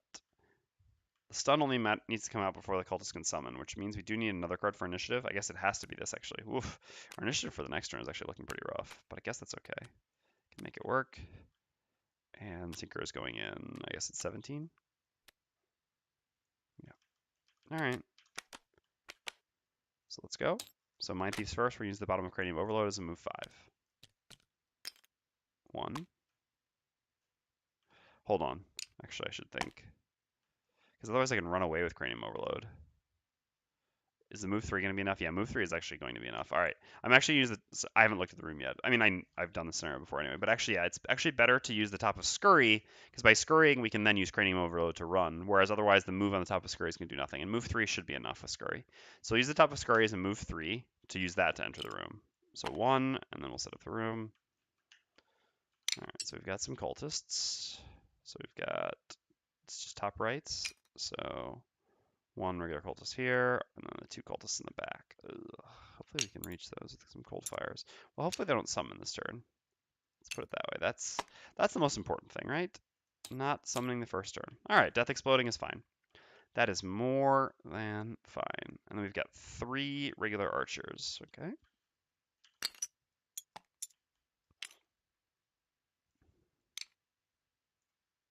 Man, I'm gonna miss having a Spellweaver so much. So very much. Oh my goodness. All right. So we have 2 more movement with Scurry.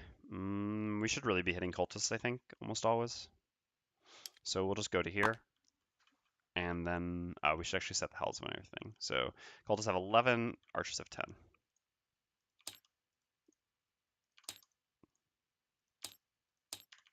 Cultist 51, huh?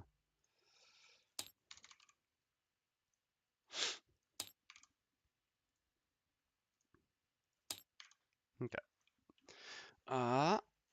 And so then we make an attack 3 with Scurry, targeting cultist number 4. Okay. Respectable 4 damage. We've got to move 5.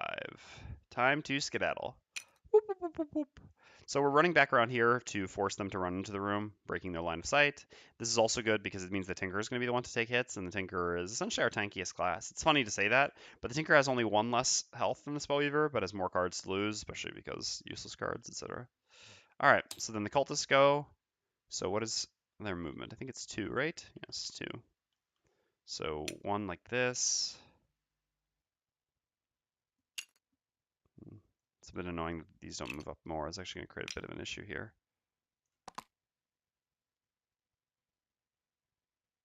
Yeah, this is... Well, I guess the archers are going to move. We're not going to be able to stun the back cultists, actually, because of moving back like this. We could consider not moving back.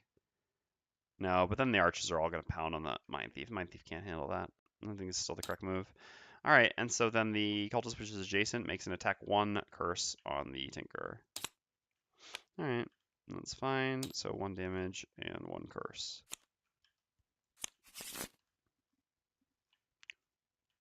There were no negative scenario effects. Man, I'm so bad at remembering that when I repeat scenarios. All right, then the archers are up. So the archers have -1 movement and 5 range. So 2 movement, 5 range each. So 1, I mean, either of these places are fine. I guess by moving up like this, it allows more space for the other ones in the back, and these things are pretty much equal. I guess it's a ranged enemy, so I usually have it go as far away as possible, and here it does have line of sight. None of these bases will have line of sight, though. No. So it has to go here. So this actually makes the most sense for it to move to. Following, I mean, theoretically, if I've talked about this before, but I'll address it again, since this was more talked about during the custom class testing days, so not everyone could have been there for it. Again, as usual, I always try to apply what I think is best from the monster's perspective, but I try to pretend as if I have the perspective of the individual character performing the action. So in this case, here is actually better because it would allow this one to then come up to here and attack. But so this is better holistically for them. However, for the entirety of them, I mean, like strategically looking at them as a group. But I don't actually ever go that far. I just try, because this ends up going down a rather long road. I think it's easiest just to limit it to the immediate actor's perspective. And again, being a range, so melee enemies, given ambiguity, I try to have them come as close as possible. But ranged enemies, given ambiguity, I usually try to have them keep as much distance as possible, which I think makes sense. The monsters actually don't. I mean, they do only consider themselves, but this is an ambiguous thing, so there's no rules actually. Well, the rule for how to treat this is player choice. So technically, you're supposed to do what you consider best. This is how Isaac has you apply it. But again, I've always tried to apply things a little bit differently. So yes, but to me, monsters only consider themselves because I mean that's how they became monsters, right? Outcasts from society. Anyway, so this archer will move to there. So their attacks are at -1, so an attack 2 on the Tinkerer. Okay, well that's a little unfortunate. Don't like to see that so much. We don't have any cards in hand. I don't want to lose 2 cards from discard. Hopefully we won't have any more of that happening this turn. Time to buy a helmet on the Tinkerer, though. All right, and then there are going to be some traps. So those were the types of traps we had before. Oh, come on now. All right. Ah! Kidding me. Why does it, like, pick it? All right, so look. I can get it in between them, but then when I pick it up, it just snaps it. Whatever. All right, it's understood where it is. TTS sometimes. All right. So next up is this one. So like I said, this one actually cannot. Yeah, I could scale it down. That is actually probably the most reasonable thing to do. You're right. There's still, unfortunately, this thing, which is still pushing it to the side no matter what. There we go. That works better. Good call, Dave the Mage. Actually, 1, 2. I guess we do still get line of sight, right? Yeah, never mind. It doesn't actually hinder them at all. Well, it actually is going to hinder them. Although this is more because of their own stupidity. And here I don't actually feel bad for them at all. All right, so this one will attack there, from there. Attack the Tinker from there, +1. Jeez, Tinker's getting pounded. Good thing he's got a bunch of healing. And then creates a trap. 1, 2, 3, 4, 5. 1, 2, 3, 4, 5. I guess I can place it here. This way this one can attack. All things being equal. So it needs to go here, here. You place as close to enemies as possible. This is 1, 2, 3, 4, 5. 1, 2, 3, 4, 5. By placing it here, this one can actually move here and attack. So I will actually place it here. All right. So then 1, 2. Can't attack from anywhere before that. No. And then an attack on the Tinker as well. All right, 1 damage. And then 1 here. All right. So then next up is the Tinker. So we actually have Ink Bomb range from where we are right now. We do have the goggles. All right, so that's nice. So we're gonna create Dark. So our priority in this room is more to kill the cultists, but the archers are also a threat, and obviously getting a clumping of 3 archers, we can't really do better than that. So we're still gonna take this opportunity when we have it, because we do need to kill everything. And Tinker playing a loss, it's fine. It's also on our first rest cycle, and we haven't played a loss yet, so by doing it now, we'll only lose 1 turn. I mean, we won't lose 1 extra turn, sorry. So Ink Bomb, gaining 3 experience, creating Dark, and we get an attack 4, targeting all the archers. We'll do 1, 5, and 6 in that order, and we will use the goggles to get advantage. So 1, so that's an attack 5, attack 4, attack 5, and get rid of the curse. Nice. Okay. So it was 5, 4, 5.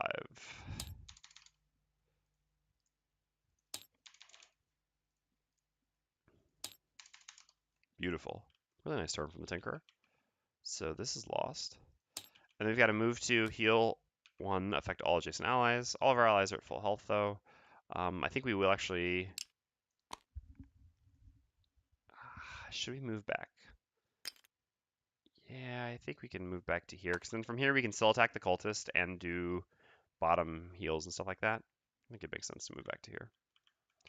All right, and so then we've got the Spellweaver's turn. So the Spellweaver has a move 4. 1, 2, 3. No, I guess actually doesn't really change anything. Yeah, we'll move to here. 1, 2, 3. Expand. So we're gonna move there with the bottom flashing burst. Interesting. Actually, if we go here, we can Hammer push and flashing burst back. Do I really want flashing burst back? But I guess it does give us 1 extra turn. Oops, this should actually be here. We haven't used any charges of it yet. I mean, it does give us 1 more turn. And initiative. Yeah, all right. So we'll actually only just do a generic move 2, using the bottom of Flashing Burst as a generic move 2, allowing us to use a charge of Hamana Potion and get Flashing Burst back. This will, because we have an odd number of cards in our hand, giving us an extra turn, while also giving us some good initiative coming up. Okay, so consuming Ice and Fire on Cold Fire, this gives us an attack 3 with advantage, targeting 1, 5, and 6. I don't think there's any reason to pop any items.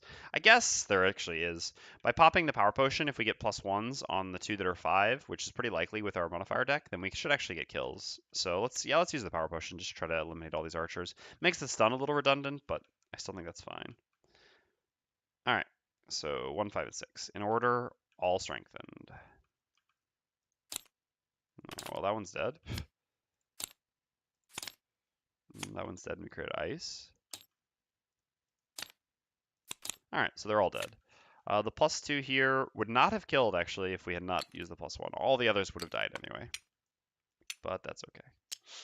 Just doing some Spellweaver things. All this without playing losses. Yeah.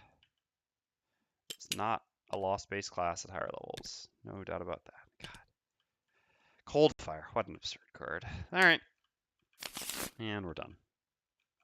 Well, we still have to worry about these cultists without a doubt. So short rest here. We'll have an even number of cards in our hands. We will not bring back Mind's Weakness.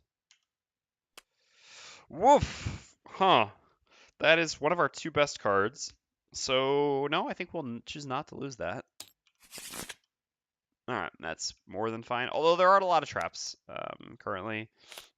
I still rather lose that than Perverse Edge pretty much any day of the week. And we still got other push.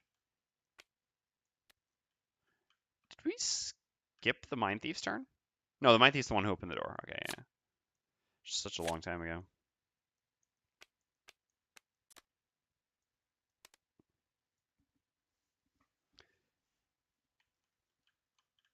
Yeah, it was a very cold. It was a very cold fire. No doubt about that. All right, and we'll just do a short rest with the Tinker as well, because we want to be active. Oh my goodness. Oh no, the Tinker's best card. I think not. We're re-rolling on that.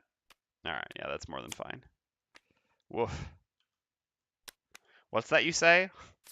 A level 1 card being the best card for... I mean, I guess both of them, it was their best card, and they were both level 1 cards, so...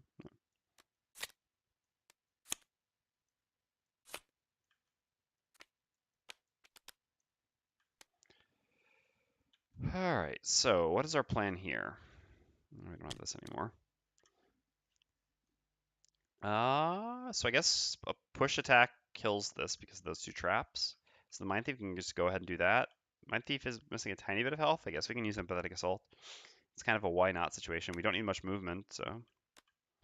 And then the push attack to just kill the nearby cultist. So then our allies can start worrying about the other cultists in the room, and the trap should be cleared. So the Tinker probably just needs to use a big move and a stun attack, just to be safe. And then the following turn, we can maybe use a bottom heal or something on ourselves. So big move, probably only, actually we've lost 2 move 4s now, so we actually don't have a ton of movement left. We just got these, except this is always a top action. But this works fine. We go after the push, so the traps will be cleared, and we can worry about...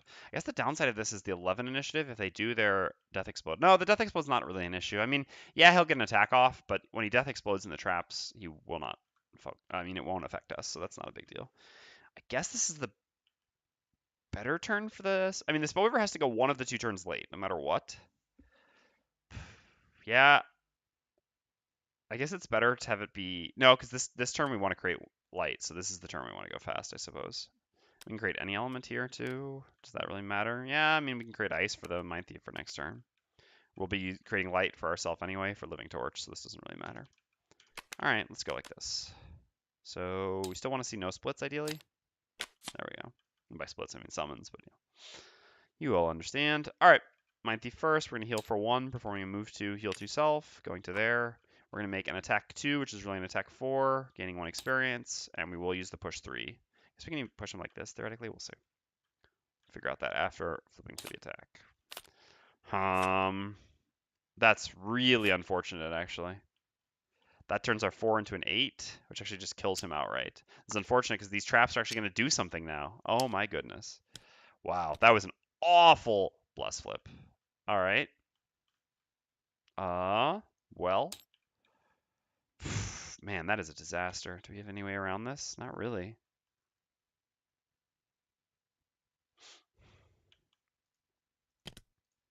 I guess stunning them doesn't do so much since they're just healing. Ugh, that was still so bad though. All right, so I guess we're just gonna use one of the move 4s from the Tinker. And I mean, it's not really any better than just going here, I think. Because they're going to move up anyway. Yeah, and we do need money, so we'll just grab this coin. It's important to pick up all the money we can here on our new characters. All right, now I wish I'd gone late. So I've got to move. Oh, but I won't have early initiative next. But I've got a ton of health on the Spellweaver, so if I get attacked, it doesn't really matter. That's true. I did think about that if we had gotten a crit, then would be a problem. But yeah, at least he didn't explode. That's fair. All right. So they have 2 movement. So if we go here, there'll be 1 here and here, which we don't want. We kind of want them to clump up, but actually it's just not really possible. Unless we go up to like here. No. Because if they clump, then we can get some splash damage with Living Torch next turn, since we'll have the light. Oof. Better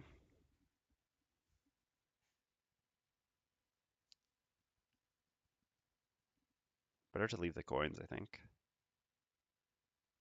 Sure, let's just go.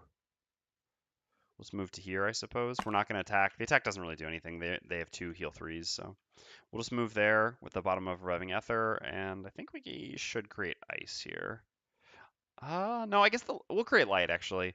The light can theoretically do something for us if they do end up clumping up, like, I mean, after they go or something. Or, I mean, you splash if they summon, something like that.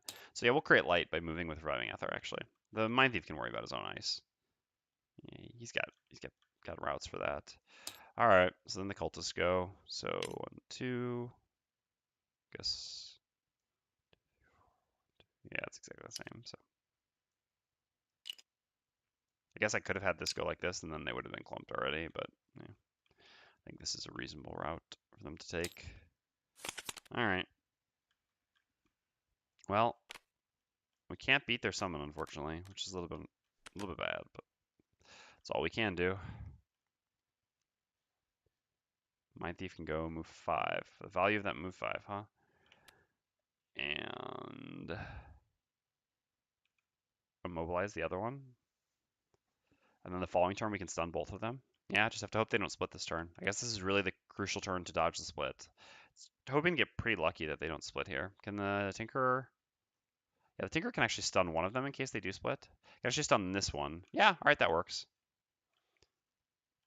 That works. So if they do end up splitting, then at least only one of them will split. And if they don't split, then next turn the Mindthief will stun both of them, preventing any splitting. So yeah, I think this hedges pretty well.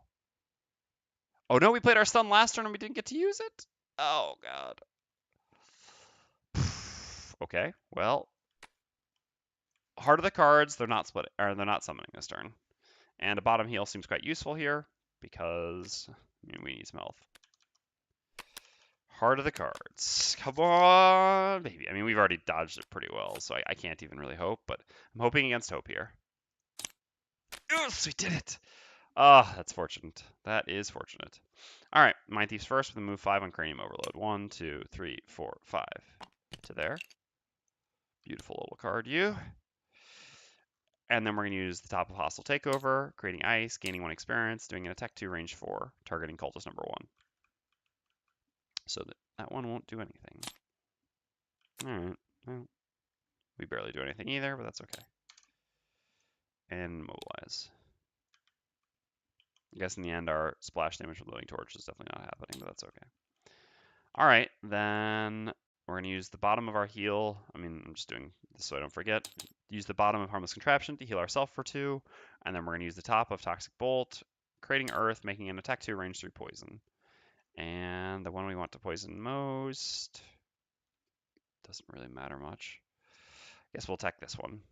Let's look at the math, right? If we do 2 damage here, and then the Mindthief does 5 plus 1 from the poison, 6. The Spellweaver would have to do attack 4 as well. Yeah, that puts this one dead, although the stun is kind of silly. Otherwise, if we put it here, then the Spellweaver can hit that one instead. And then maybe finish it the next turn herself. Yeah, let's hit number 1, I guess. Because the Mindthief always has to use the big attack here, whereas the Spellweaver can hit either. So it might be more small attacks here. We'll see. So we'll attack number 1 with poison, with Toxic Bolt. So making an attack 2 poison. Jeez. That's just our modifier. This is indeed. Let us hold on.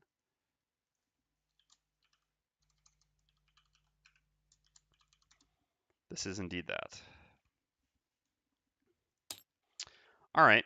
Well, cultist number 5 attacks the Mindthief. The attack is an attack 2 curse. Jeez. What is going on with TTS today, just in general? All right. So a curse goes in the Mindthief's deck. Now it's the Spellweaver's turn. Experience, why not? No, we retire after this. It really doesn't matter. Well, just for rubbins. So we will use Living Torch as an attack 4, range 3, immobilize. This one's actually not immobilized anymore, interestingly enough.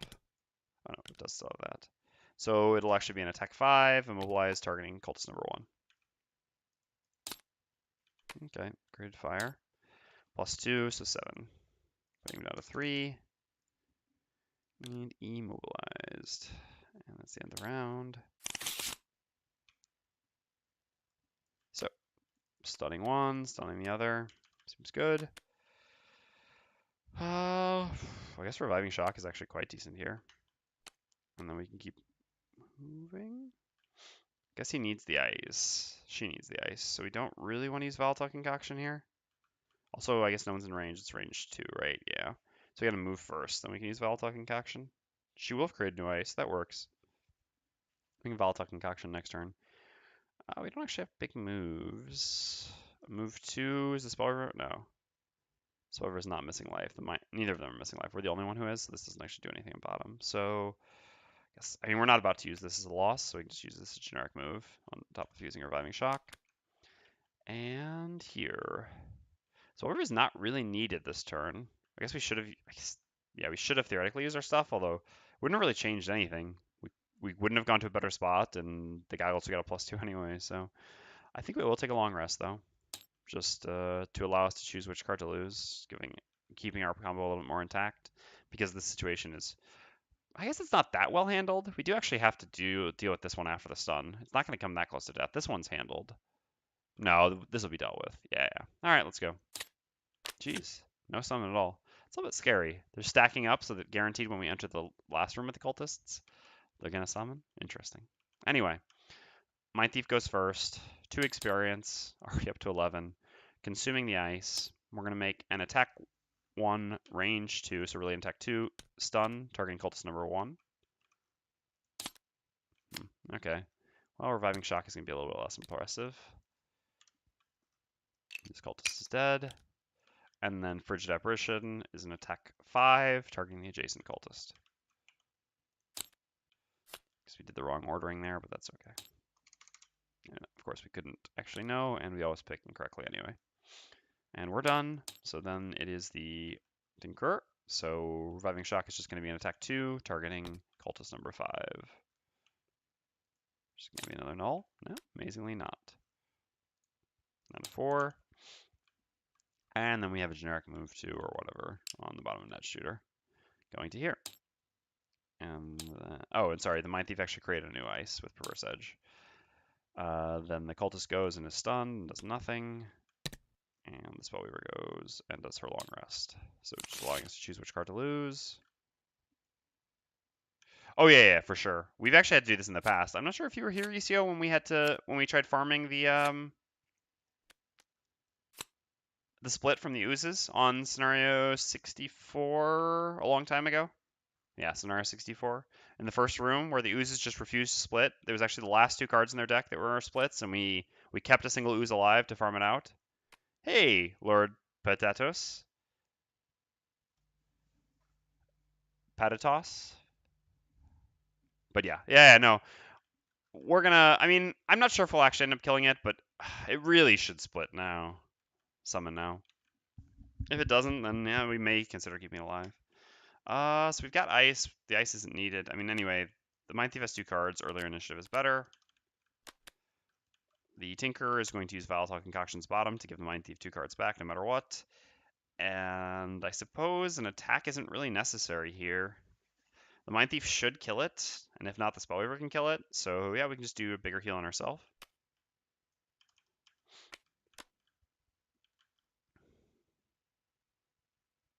And as for the Spellweaver, Spellweaver is adjacent to the Tinker, so we can actually heal the Tinker. Oh, we actually have to choose which card to lose. Yeah, I think it's pretty easy. Fire Orbs here. It's Fire Orbs and Flashing Burst, but since we lost Fork Beam with the initiative, we kind of want to keep the Flashing Burst initiative, so we'll just go like this.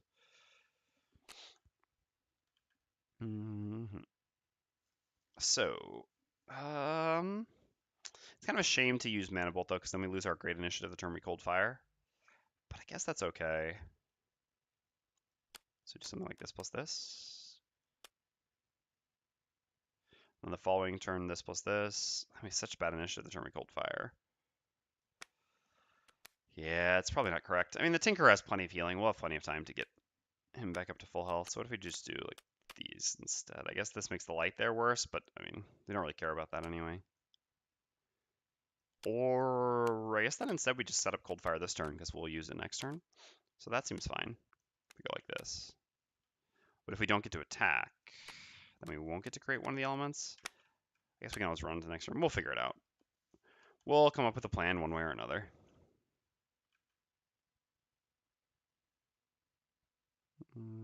Yes. There it is. Perfect. Perfect. Okay, so the Mindthief is going to go first and is going to use the top of Scurry as a generic attack 2, which is really an attack 4, targeting cultist number 5. Alright. So this cultist dies. And then we're going to use the bottom of Into the Night as generic move 2, moving on top of these coins. Going further from the room we're going to, but coins. So yeah. Okay, so then the Spellweaver goes, so we can't create both the elements anymore, which kind of sucks. We don't have another thing to create them with. I guess the Mindthief can create them for us when we enter the room, so that'll be okay. Money, exactly. Who's the scoundrel? Oh, don't get me wrong. When I play a Mindthief, the Mindthief plays as scoundrelly as possible. There's no doubt about that. But that is how we eventually got to run a powerful Rat King, so. Oh no, this is actually bad. It's got to be here. Because we need to stay in range 2 from the, I guess the Spellweaver could get the cards back instead. Yeah, that's fine then. Alright, yeah, sure. That seems bad though, because then we don't really want to enter the room this coming turn, because we won't have both the elements. Trying to think. Because the Mindthief goes here, then we can give Mindthief 2 cards back instead of the Spellweaver, which is pretty nice, because then we can actually get the Mindthief to create the element this coming turn. Yeah, I think that's actually got to be better, and we'll get those coins later. So we'll actually have the Mindthief go here instead of there, which means we've got to give away 1 coin for now, but we'll get it. We'll get it eventually. Don't you worry. I currently have an angry face that you would swear bathes his cult.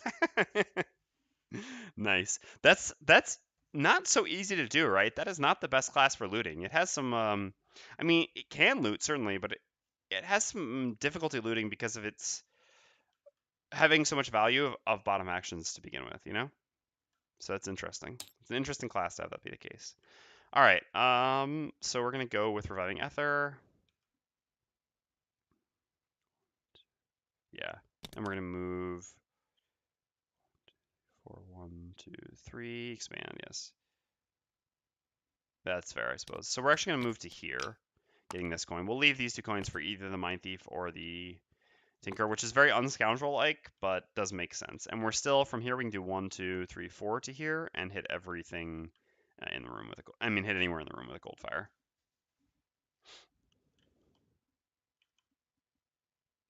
Okay, so they're eliminated.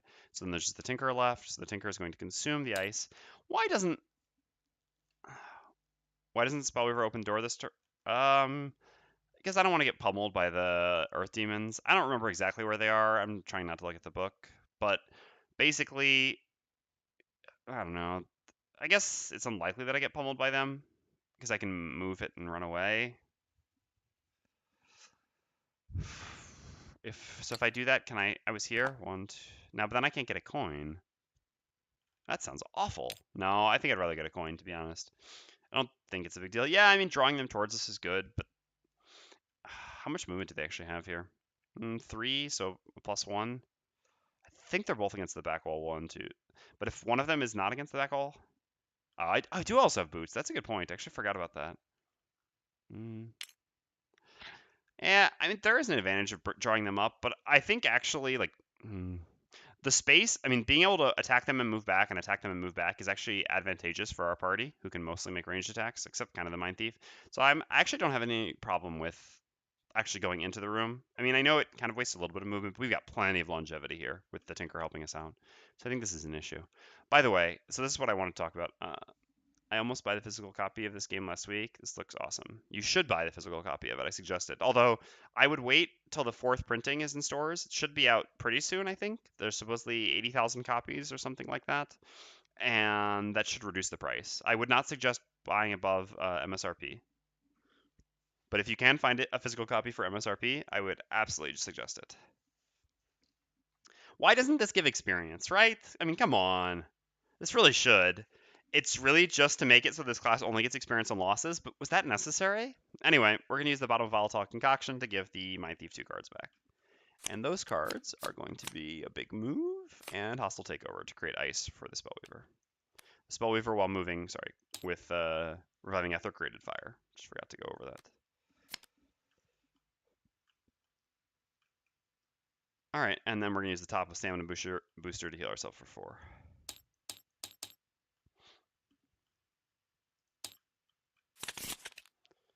Okay. Big move, big cold fire. Gotta go after the Mindthief, but that's not too hard. These 2 cards. The issue doesn't matter. 5 just makes more sense, I suppose. And the Tinker probably just end up healing. Is the buff? Yeah, I guess if the 1, 2, 3 expand. If the Spellweaver ends up getting to run to here, the buff on Enhancement Field could theoretically do something, and we can just heal ourselves. So why not? Why not?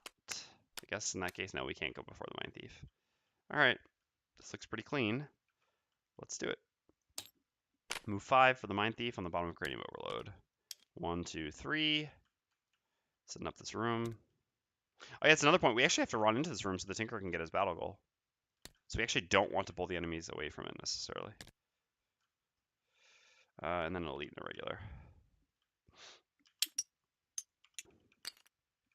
Yeah, they were both against the back wall. I didn't remember if they were or not. I thought they were, but I wasn't 100% that it wasn't like something along those lines. Okay, what are you up to? Standard stuff, 1725.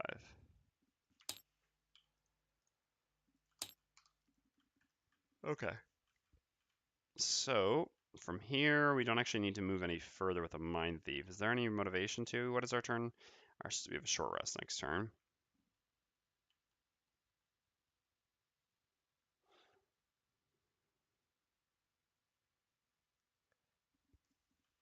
Interesting. I guess we need to leave the door to the Spellweaver, so I guess we should move 1 more in, which I guess is also fine.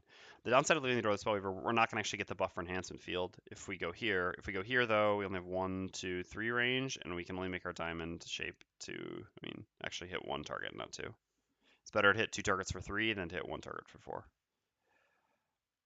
I guess we should have actually gone late on the Spellweaver. Well, no, this had its own sort of complications if we had. Oh well. So create ice, gain 1 experience, make an attack to immobilize. I guess we'll target the elite first. It's more threatening because there's 1 more movement. I think it hits for 2 more. No, only 1 more here. They both immobilize. All right. Okay, so 2 damage. And immobilize, which doesn't matter because I'm going to stun both of them, but sure. All right, then the Tinkerer goes. So, what to do here? I guess well, we do want to leave the door to the Spellweaver, so we'll just use a generic move on the bottom of Enhancement Field, and then we'll use the top of Restorative Mist to heal ourselves for 3.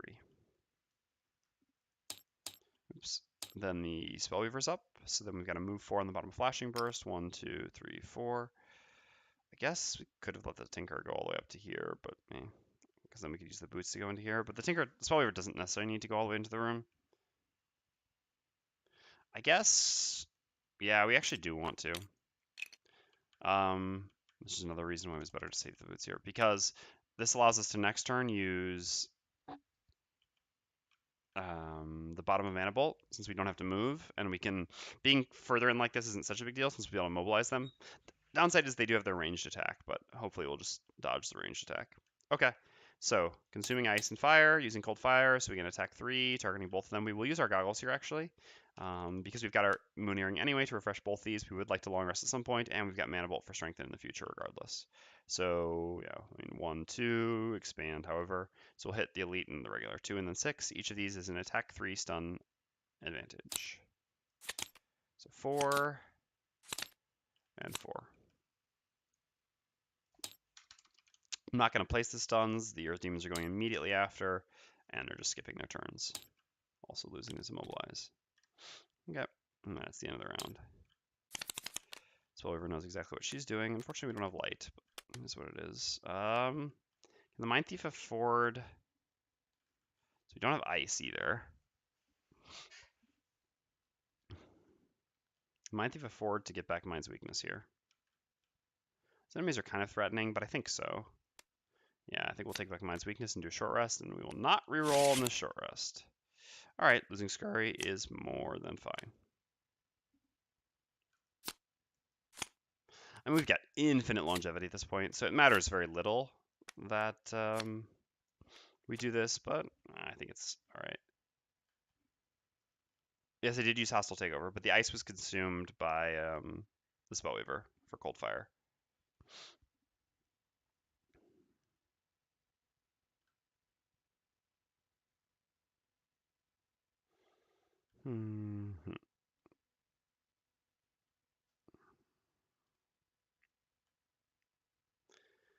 Hostile Takeover allows us to immobilize the other one, which is pretty good.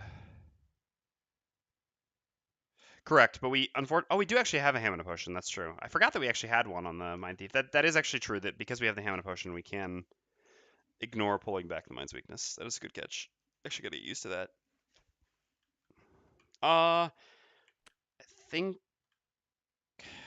yeah, I think it's fine to actually use Hostile Takeover here. Then I actually do regret pulling back the Mind's weakness, but unfortunately we've already done the roll. Immobilizing the other one is pretty good. And then what? Just maybe moving up a little bit. I don't know exactly. Let's do the Tinkerer's short rest. All right. I mean, I don't love losing Enhancement Field, but certainly better to lose that than Sunshot.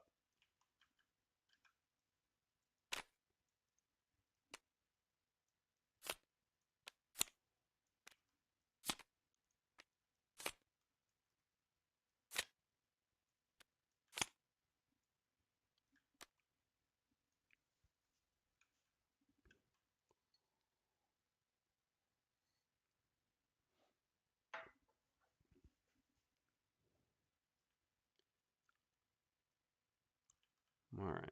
So, I'm trying to think here. What do we want to do? Yeah, I guess Reviving Shock is pretty good. It's 2 targets. We just have to move up. We do want to get the chest. Not necessarily immediately.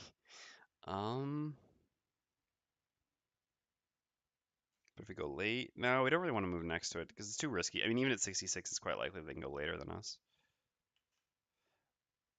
What can we use? I guess at the same time, maybe it's better to do Toxic Bolt first. They've got a lot of health, yeah. Especially, well, we won't be going before anyone this round, but still. The poison, I think, will end up dealing a lot of damage, and Reviving Shock should still be fine next turn. So if we just move up and use Poison Bolt, what are we using to move up then? What are we unlikely to use in this room? We kind of want all of our things. Net Shooter's Bottom can actually be relevant, because we could actually... That's interesting. Nah, but we don't have late enough initiative to move to that. Well, that's interesting. I suppose we can do this. So we can do Toxic Bolt plus Crankbow. And here's the plan. If it turns out that they go after us, we'll just move to here and Poison Bolt one of them, or Toxic Bolt one of them. If we somehow get to go after them at 66, which isn't very likely, but there's an upside, then we can actually go grab the chest this turn. Then we can use the bottom of our immobilize thing to actually immobilize one and move away next turn, and then Reviving Shock.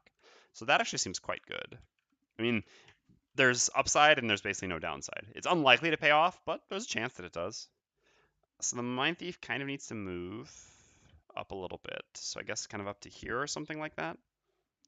It can pretty much just be anything used for this. I think Into the Night is probably the most reasonable thing to throw away. All of our other things are better. Yeah. Alright, let's do it like this then. Yeah, 83. Yeah, it wasn't very likely. Oh, there's also actually supposed to be an Earth here, but that doesn't matter in the end. Alright, so the Spellweaver is going to use the bottom of Mana Bolt as a heal 3 on herself. She's at full, as usual. Does get strengthened. And is going to use the top of Living Torch as an attack 4, range 3 immobilize with advantage. And we will be immobilizing the Elite. Because our attack is bigger than the Mindthief's. So attack 4 with advantage, immobilize on the Elite. Alright, well.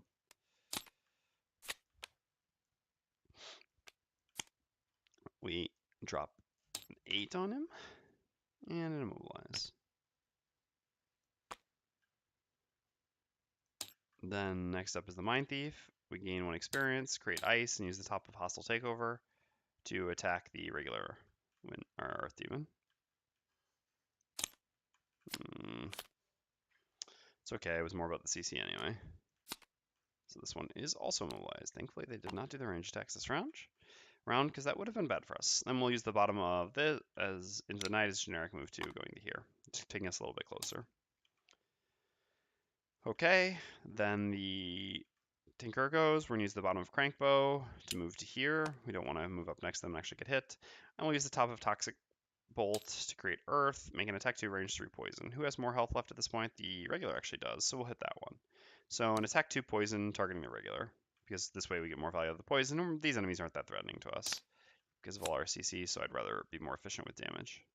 So 3 damage and poison. And we're done, and then the Earth Demons go and create more Earth, but we already got that, and lose their mobilizes. Okay.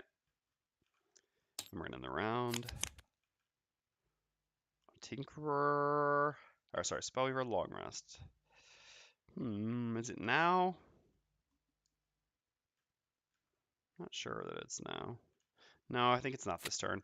We can actually even just Cold Fire just with ice here to stun both of them, which is very valuable. Oh, no. Brutal. We're not going to...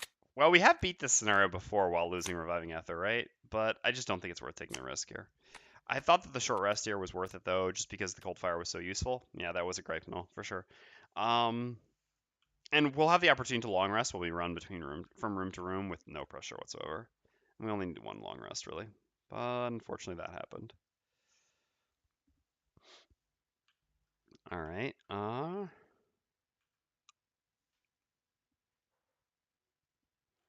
Reviving Shock is pretty clear. We don't have Enhancement Field anymore, so our positioning doesn't really matter. I guess Volatile Concoction is fine here, using the ice to give someone some cards back, specifically the Mindthief. The Mindthief is going to set up the Mind's Weakness again. And I think we're just going to use Perverse Edge. I know this way we're not actually going to make an attack with the Mind's Weakness, but we're going to stun the Elite, which is obviously quite good, preventing him from from doing anything this round. And we're basically because we have to use this without, I mean, we can't move and do this at the same time. We basically have the choice between an attack 1 stun or an attack 3, and I just would rather have an attack 1 stun. And we're still going to get the Mind's Weakness up so that we'll be able to then use Frigid Apparition with Ice next turn in order to take advantage of the Mind's Weakness. I mean, well, to get a big attack that also benefits from the Mind's Weakness. So we need to create Ice after the Tinker goes at 34 because the Tinker is consuming at 34. So I guess that means we should just go at 44 and use this attack. The Immobilize is good here, though. Mobilizing the regular actually prevents both the enemies from attacking. Yeah, I guess we can just not worry about the Ice so much. Oh, can the Mindthief go later than the Tinker? Mindthief can go later than the Tinker, but we don't want that. I guess you're talking about the Spellweaver. And yeah, the Spellweaver can go later than the Tinker, but it doesn't work so well either. Mindthief goes later than the Tinker. We will be... Oh, I see. Yeah, because the ice creation is going to matter. No, because I was thinking I was going to create ice down here with the Spellweaver anyway. I wasn't so worried about this ice. I don't want to go later than the Tinker here, though, because I don't want... I mean, with these cards, other than that, we don't actually really have... Yeah, I mean, we actually can't. We could use something else in the Tinker, but I don't think that matters so much. Letting the Tinker do a bit more damage is fine. Losing this ice doesn't really matter. We can create ice here, but actually, I don't think I want to create ice here. I think I actually want to just immobilize again. We can create ice next turn by using maybe the top of Mana Bolt with the Reviving Ether, if we really need to, which we can still then go before the Mindthief, who goes at like 11, we can go at 7. So we'll still be fine. This way, again, we'll prevent all the enemies from going, and we can do this early enough by using this for initiative. Yeah, this looks good. Just chain CCing. I mean, again, they can range attack, and if they range attack, so be it. Alright, that does things. Guess we're just going to have to move away from this one now. Well, I guess it's just going to get a hit off. It's a little bit annoying, but so be it. Alright, Mindthief's up first. We're going to use the Mind's Weakness and Perverse Edge. We gain 2 total experience here. The Mind's Weakness becomes active. We don't get an attack with it. And then Perverse Edge creates Ice and does an attack 1 stun, targeting the Elite. Alright, 2 damage. Respectable. Down to 9. Stunned. So next up is the Spellweaver. So the Immobilize doesn't really matter so much anymore. So we can actually Hammer a Potion back Living Torch to use it next turn and create the light this turn. I think that seems fine. Then we won't be stunning with the Mindthief next turn. Does that matter much? I guess it doesn't. Mobilize is similar to stun, although is this this is a no, it's not a reshuffle. So they've actually no, it wouldn't even matter. Even if we create ice, they would. Oh no, but we could still create it next turn. Mobilizing actually still prevents the enemy from hitting 2 things instead of 1, so that's still actually worth it. All right, let's use Living Torch as an attack 4, which is really attack 5 because the poison immobilize targeting number 6, and we have advantage because we're still strengthened from last turn. Created ice as well. So +2 on our what was a 5 puts us at 7, putting this one down to 3. Well, maybe the Tinker will just kill it. Actually, quite likely. And then we're going to use the bottom of Flashing Burst as a generic move 2. We're going to just move back 1 because we don't need to go in any further than that. And by using that as a generic move, we can actually use our second charge of Hammer Potion to get it back. All right. So next up is the Tinker. We're going to begin by using the top of Reviving Shock, targeting regular and then elite. So attack 3 on the regular and attack 2 on the elite. Nice. All right. I mean, the other way around would have technically been better, but still not going to complain. We still killed the regular, which was the only one that was actually going to hit anyone this turn, which is the most important thing here. Just have to go grab that chest, but that's okay. And then we're going to use the bottom of Volatile Concoction, consuming the ice and giving the Mindthief 2 discarded cards back. The loot one's kind of tempting. This guy should be dead pretty soon. We don't have ice at the same time, though. I guess if we just take these 2 cards back, it allows him to do an effective turn without having to move. Sure. God, Volatile Concoction is so good without Stamina Potions. It is great. I mean, without Stamina Potions, it is crazy. I mean, normally you just don't need this effect because you have Stamina Potions, but man, without Stamina Potions, you appreciate this so much. All right, and the Earth Demon goes and is stunned. That's the end of the round. So, 2 attacks, seems good. Spellweaver needs to move and grab that chest now. And then we actually have a stun here. So I guess we don't even need to do these 2 attacks. Should we take him back the other card? The loot? No, the loot doesn't matter so much. Actually, could it?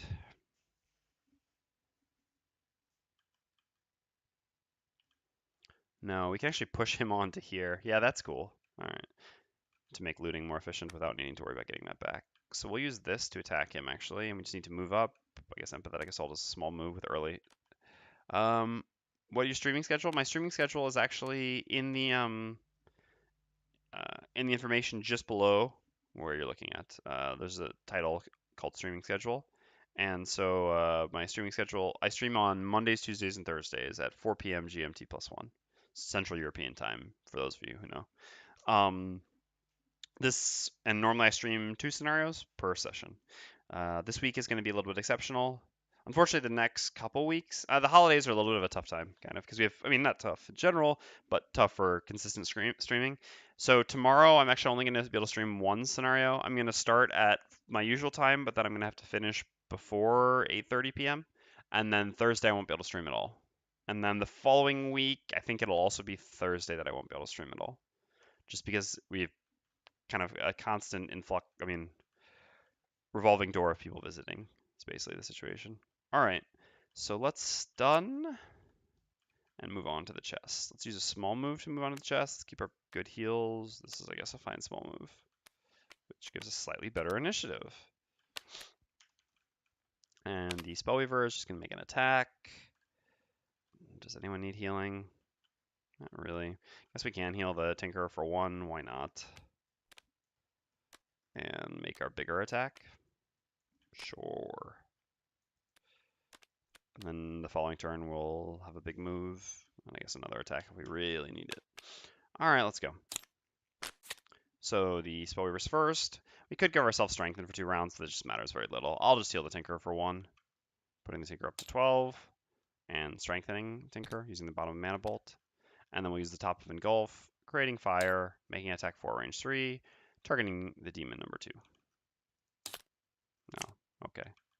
That changes some things. So he's dead. That sucks, actually. That ruins our coin efficiency. We're going to push him on here to create a pile. Ugh, man, it's the second time we've gotten screwed by a crit. All right, well, it is what it is. Mindthief's up next. Mindthief also misses out on experience because that's just going to move here using the bottom of Empathetic Assault. The healing doesn't matter. And then the top does nothing. All right, and the Tinker has nothing to do either. Just moves on top of the chest. Our demons are eliminated. Tinker grabs the chest, which is unfortunately a trap. Alright, chest number 46. But at least gets the battle goal. I think it's gonna be here. Oh, man, just missed the page by literally 1. Suffer 3 damage, gain poison. The worst of both worlds. Because we can't even easily heal that off, huh? Right.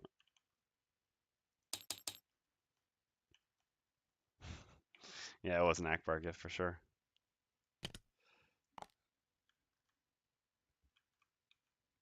Alright. Spellweaver starts moving. Mindthief picks up another coin, so we'll use a small move here and then the big move the following turn. Because Mindthief does want coins. The other card doesn't really matter. We won't be able to attack him the following turn. And the Tinker, well, I mean, I guess we can just do 2 heals on ourselves to remove. No, because I guess we'll long rest at some point. But then we do have 1 more health. I guess we don't have as much movement as the Mindthief either because we've lost 2 move 4s, so it's probably better to just move and heal, and then we'll long rest the following turn. All right, which card do we want to keep the most? Probably Stamina Booster of these 3.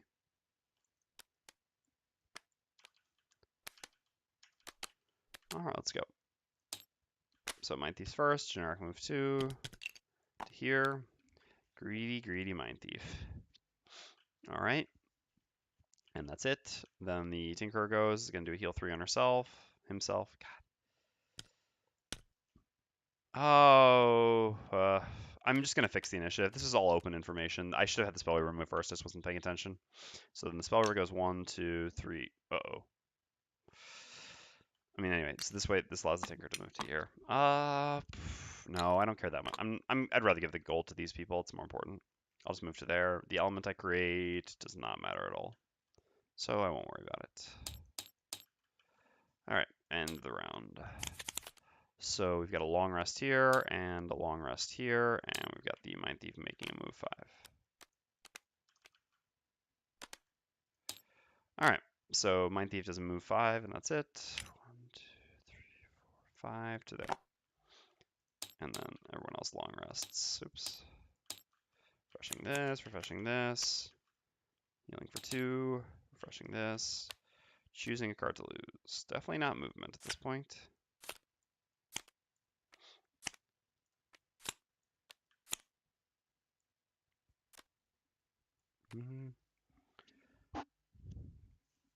Yeah, I think this heal is probably less relevant. We don't need healing very much for the rest of the scenario, although it is unfortunately decent initiative.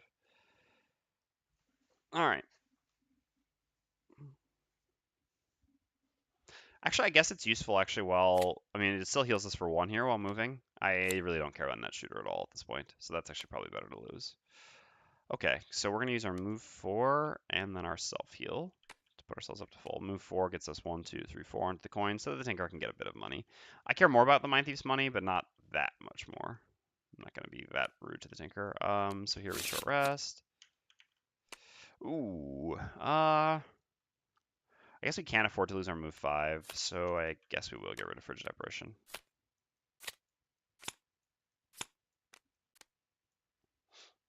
Yeah, that's our only big move. Puts us next to the door. Perfect. Perfect. And here we get to choose what to lose.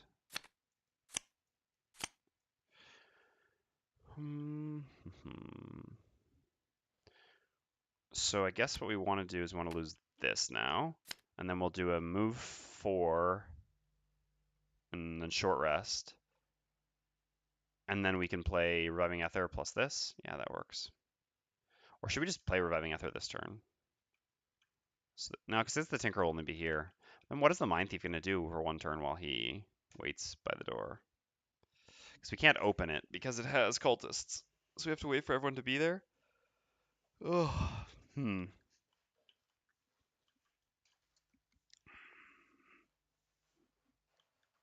Oh, do I have 2 cards under Engulfed? Oh, you're right. Good catch. Ooh, so we can go get the summon up then. Yeah, let's wait next turn. It's costing Mindthief initiative or longevity, which is actually the most costly for us, but I think it'll be okay.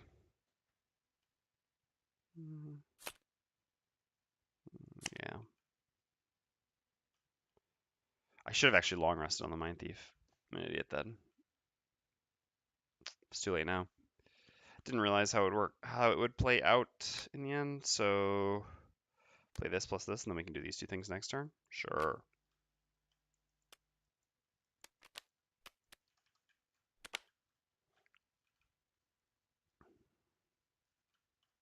So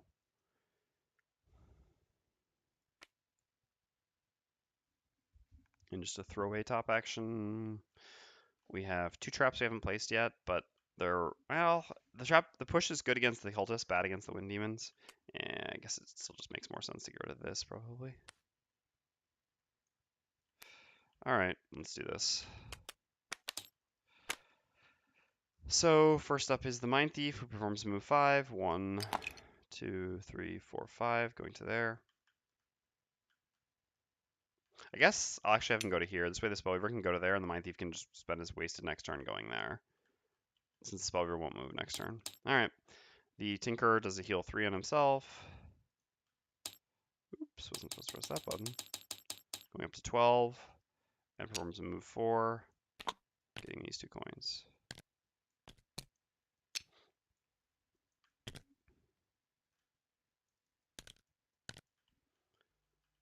And then the Spellweaver performs a move 4 on the bottom of Flashing Burst. 1, 2, 3, 4, going to here. And does nothing. Okay, so let's Reviving Ether to get ready for the last room. For you, we're just going to move. So which cards do we want when we go into the room? well, since we're not going to be able to move very far into the room since we don't have big movement, I guess we want hostile takeover. So, I mean, I guess we could use Fearsome Blade when we enter.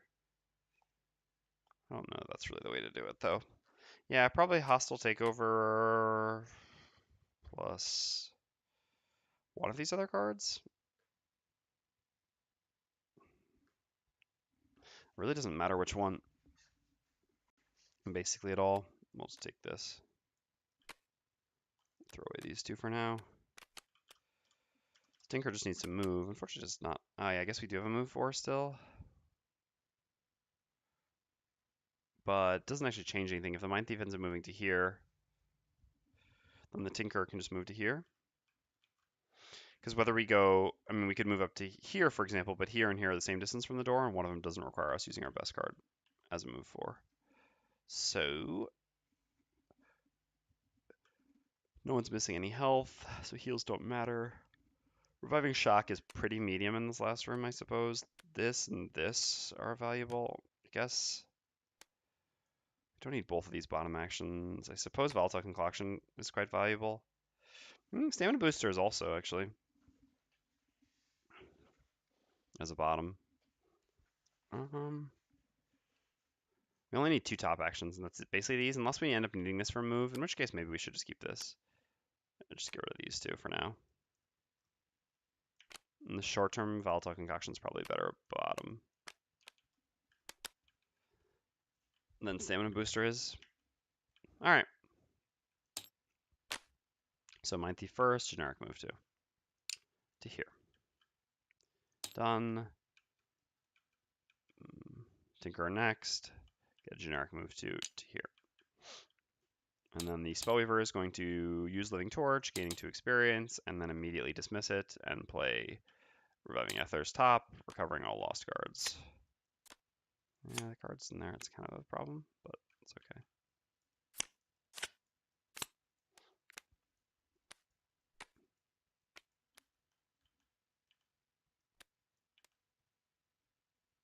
Okay. We've got dark.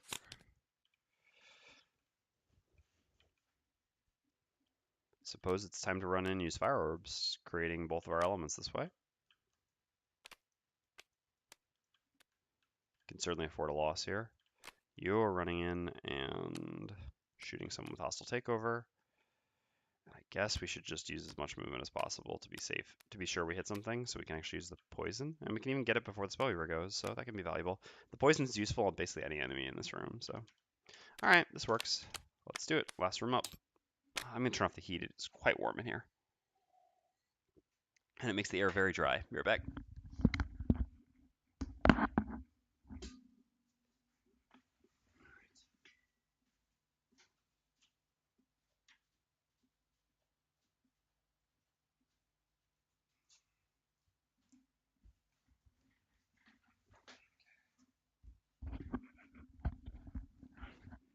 Okay, so I'll begin with the bottom of Empathetic Assault. There's really no point in using it as a generic move 2, because I mean, technically there is, so we'll use it as a generic move 2.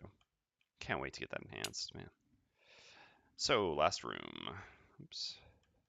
What? I locked the book somehow. Interesting. Not on purpose, obviously. Oh, actually forgot to go down here and mark. This was completed.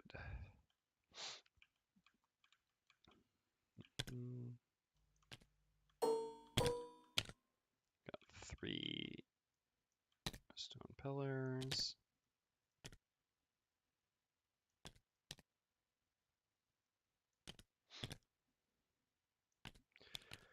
So we have 1 elite, 1 regular wind demon, and 2 regular cultists. No win, fortunately. No summon. Alright. Well, hello, Unturned Boy 12. Anyway, I mean, that's fine. This at least makes the scenario more exciting, right? Otherwise, it was kind of becoming a steamroll playing on only +2. Although, we'll see if that remains the case once we no longer have our Spellweaver. Oops, I don't do that. But for this scenario, certainly. While we still have the Spellweaver.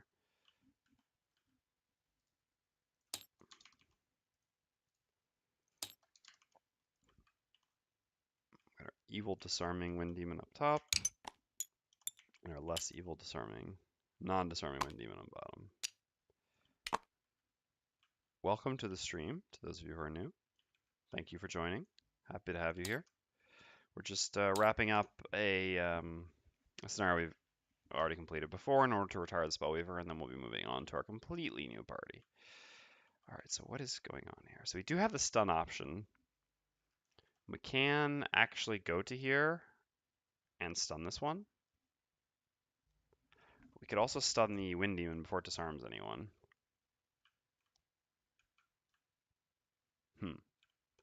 Ahem.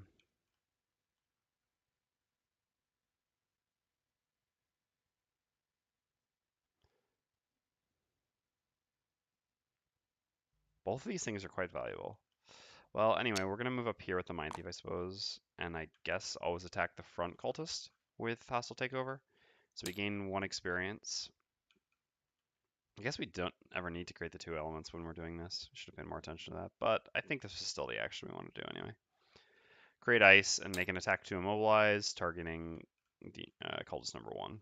There's really no point in targeting things with high shield. Alright, 3 damage. It's fine. So we're done. So now it's the Tinker's turn. The biggest problem here is we've played... I guess we still have other attacks, but yeah, the other attack's going to suck here. So we definitely need to stun something regardless. We're going to use generic move 2 actually on the bottom of Toxic Bolt to move, and then we're going to use stun shot. So the real question, like I said, is just whether we want to stun this or stun this. It's very similar either way. Both are quite bad for us if they act. Excuse me.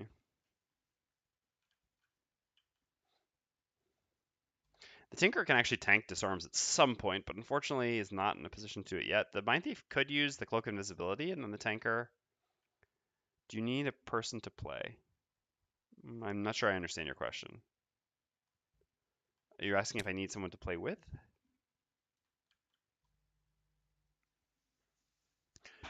If we do go invisible on the Mindthief... No, but the Spellweaver's still going in. But I guess she has 4 movement. 1, 2, 3. So if we went to something like here... then it would actually be the Tinker who gets attacked. Tinker doesn't necessarily want to get disarmed next turn, but I guess we could just short rest. Keep tanking the disarms. No, I don't actually. I appreciate the offer though. I prefer to play solo when streaming, simply because, I mean, most of the time. Obviously, when I do the custom class testing, I do it with someone else, but that's because we're testing both our classes. But by playing solo, it gives me the ability to actually talk about my decision-making process, whereas when I end up playing someone else, I don't get the opportunity to talk to the audience much. So I do prefer to play solo. But I do appreciate the offer, thank you. I think it's probably better stun the cultist and just, yeah. I guess we could also just long rest on the Mindthief. We stun the cultist? That seems pretty questionable, I suppose.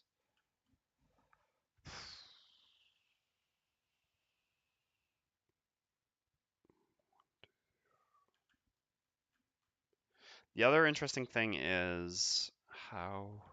Now, I think Fire Orbs always has to hit both the Wind Demons. The other problem is the other Wind Demon's not going to move up, so we're not going to actually get to...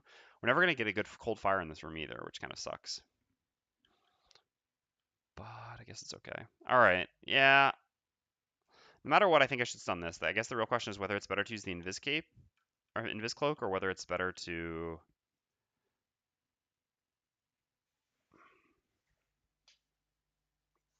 just have the Mindthief long rest. I think it's better to use the Invis Cloak, to be honest. So let's use that, and we'll go invisible on the Mindthief. This way the Tinker can tank the disarm, and I don't know, he can just short rest and do something effective, I suppose. Relatively effective, at least. Alright, so the Tinker's turn. Like I said, we use generic move 2 on the bottom of Toxic Bolt, and then we'll use Stun Shot as an attack 1, range 3 stun, targeting cultist number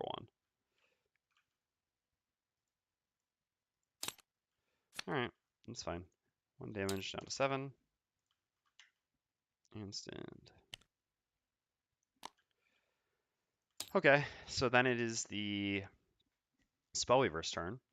So our move 4 is going to create which element? Light, I suppose? Could theoretically be better. I I mean, there's nothing else that we can create other than light that really matter. Oops, sorry. Other than light that really matters here. Earth doesn't. All right. Actually, no. That we'll create Earth. The Wind Demons can actually get a negative bonus from Earth next turn. Yeah, exactly. Isu was right. Which I think is actually more useful than light. It's very likely that we're using cold fire next turn, so the light, even though we can use light, is less likely to be useful for us. I mean, unlikely to be useful for us. Very unlikely, I think. Whereas it is, I mean, unlikely, but still possible that the Wind Demons can get a negative bonus from Earth. So yeah, it makes more sense to create Earth. So we'll do move 4, creating Earth. 3, so we could go one more. Is there really any advantage to that? Guess it gives the Mindthief space here more easily. Sure, we'll go there. Okay. So we will move there using the bottom of Fork Beam, creating Earth, and then we're going to use Fire Orbs, creating Fire, gaining 3 experience, targeting 3 enemies, and we're going to use our, I guess we could use our boots to go 2 more. No, this is a wall, unfortunately. We don't want to walk through the trap. Use our goggles to get an advantage for the attack. So this gives an attack 3, and also we're going to use the piercing bow to ignore shield. So we've got an attack 3, advantage, ignoring shield, except we're not going to be advantaged on the cultist. No. Oh, sorry, you're behind me. Yeah, we're using the bow. So we'll do the cultist first, then we'll do elite 5, and then regular 6, I suppose. So cultist number 1 first. So this is just regular, non-advantaged attack. All right, good enough. So 4 damage, putting him down to 3. And then elite demon, and then regular demon. Interesting. I've seen there are people who play Magic the Gathering on Tabletop Sim. I think that's probably a reasonable idea. I would encourage you to go for it. I've been really happy with Tabletop Sim for the most part. I think it's pretty great application. Great program. This is actually, I've got to set this up. So actually today, over the weekend,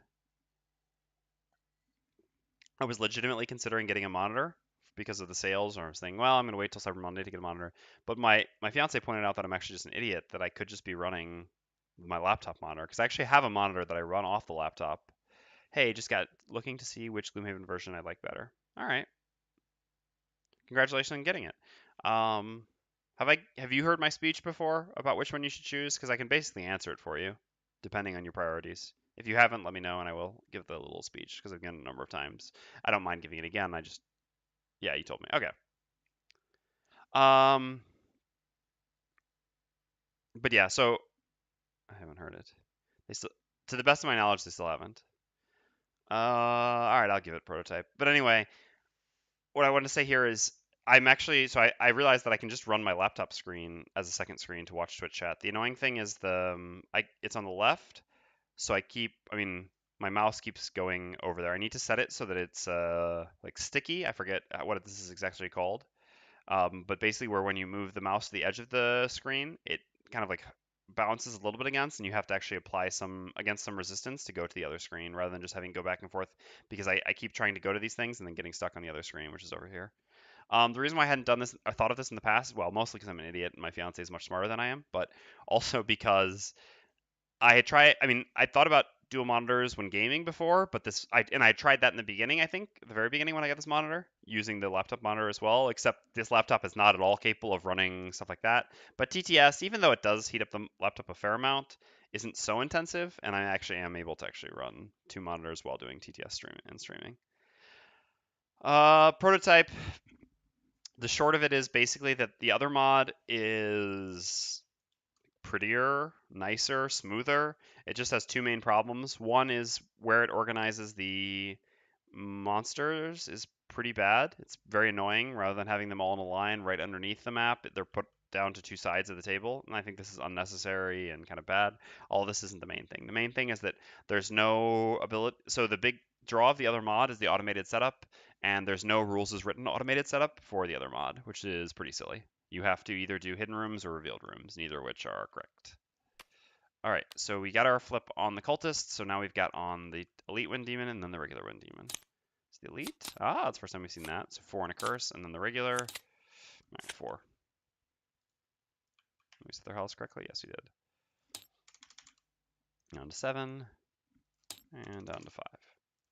And I gave them a curse. Okay, so then we're done. That's lost. And it is the cultist, no, sorry, the Wind Demon's turns. So the regular Wind Demon, 1, 2, 3, 1, 2, 3, but lower initiative on the Tinker, so the attack will be on the Tinker. Can you get this on the workshop? Yes, exactly, as Sauce says, it is linked below.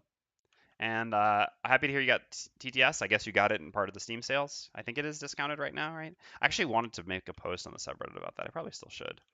Anywho, so the Elite makes an attack 5, disarm, targeting the Tinker. Okay. Nice. Yeah.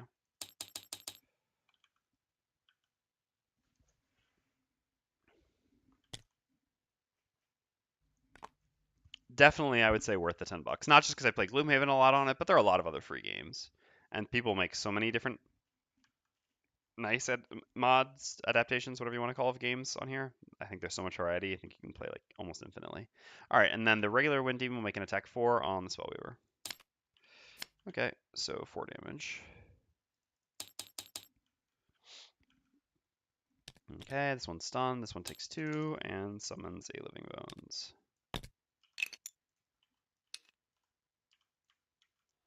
Making this room interesting. All right, and that's the end of the round.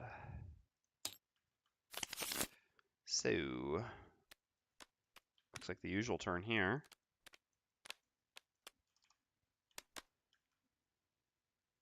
So this Tinker is disarmed. We can create a trap, but I'm not sure that that's really a worthwhile turn. So I think we're actually going to do a short rest. Whoa, no, that's unfortunate. All right, that's much better. Giving someone back a lost card at the end here is quite valuable, plus that top heal is also quite valuable while we're disarmed. Yeah, that was a big no-no. Yeah, I think the best thing we can do while disarmed here, we don't actually want to use the ice and mess up kind of our teammates here, I think. Mindthief also can do a short rest, but as pointed out, we will not bring Mind's Weakness back, both because we're in the middle of a tough fight, yeah, I can lose that, and because we have Hammer Potion charges.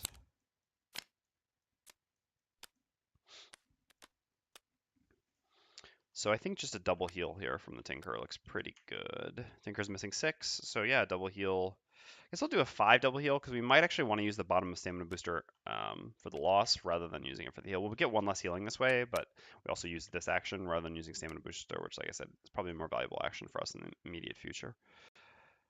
All right. So what is the Mindthief up to from here? I suppose the same sort of thing we did last turn.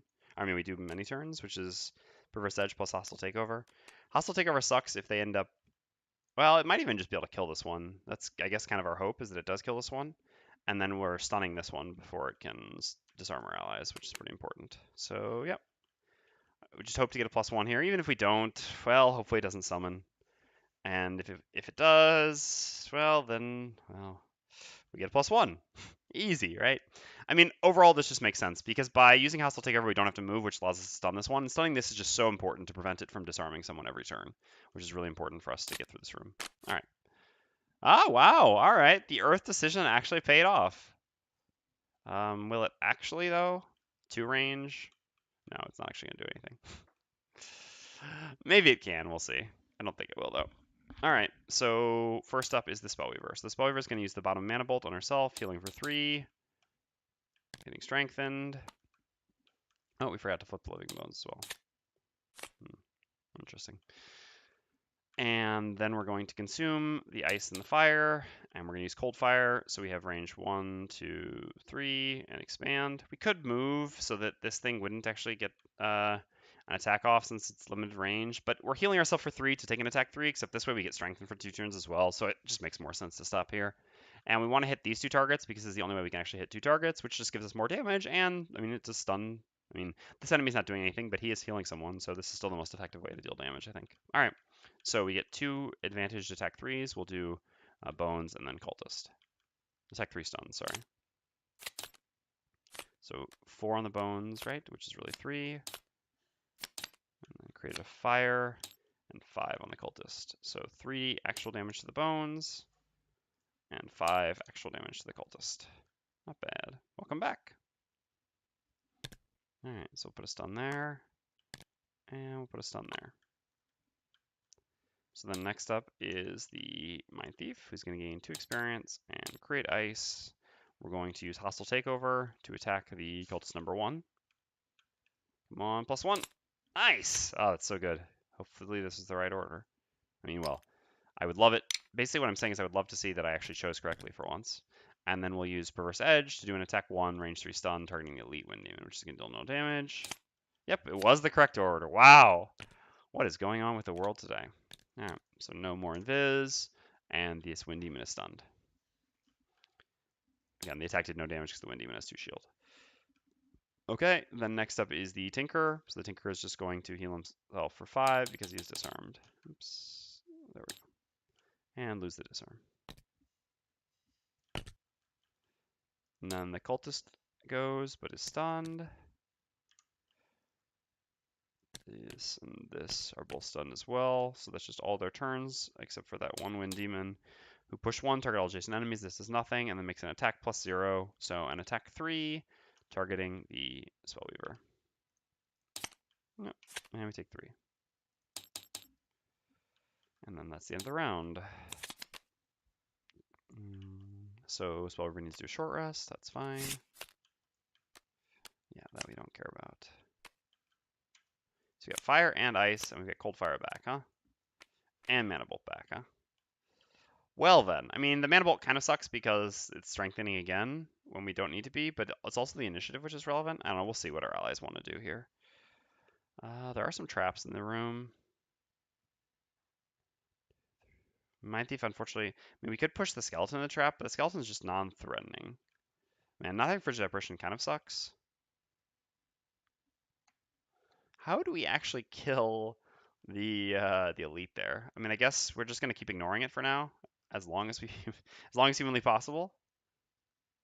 So stun shot to stun it, and I guess this actually works. Yeah, this works really well then. So then we can actually do this. So then we can actually use the ice and the fire, and then we can create a new ice, which then the Tinker can use to give the Mindthief 2 discarded cards back, which will allow the Mindthief to get back Perverse Edge to then stun the Elite again next turn. So we can just keep chain CCing it so that it doesn't chain CC us while we find some way to deal with it. Alright, so then what does the Mindthief want to do? Well, the Mindthief needs to go after 20, or not to move too far away. Yeah, because otherwise she is definitely moving too far away. So we can go at 27, that's fine. And I guess we only need a small amount of movement. So yeah, we'll just use that for now. No, I guess we'll be next to it next turn. No, but we're gonna use Perverse Edge as a bottom. So yeah, that doesn't make any sense. Okay, this works. I mean, Hostile Takeover to possess him is certainly a possibility as well, but it still doesn't actually help us kill him. It just skips a turn. But we can skip a turn of his by stunning him. I mean, yeah, he would disarm someone, but none of the other enemies in the room are actually threatening, really. I mean, cold fire is constantly popping off and everything like that. We can certainly use Hostile Takeover for 1 turn if we need to. We'll see. All right, let's go. Yeah, 21. That's kind of what I was counting on. So the Living Bones go first. That's kind of annoying. Heals himself for 2. Whatever. And has 1 extra shield, so he has 2 shield now. Then the Spellweaver goes, so we're going to consume Ice and Fire, using Cold Fire. Attack 3 advantage, targeting both of them again. Bones first. So 4, which would be 2 damage, and then the Cultist.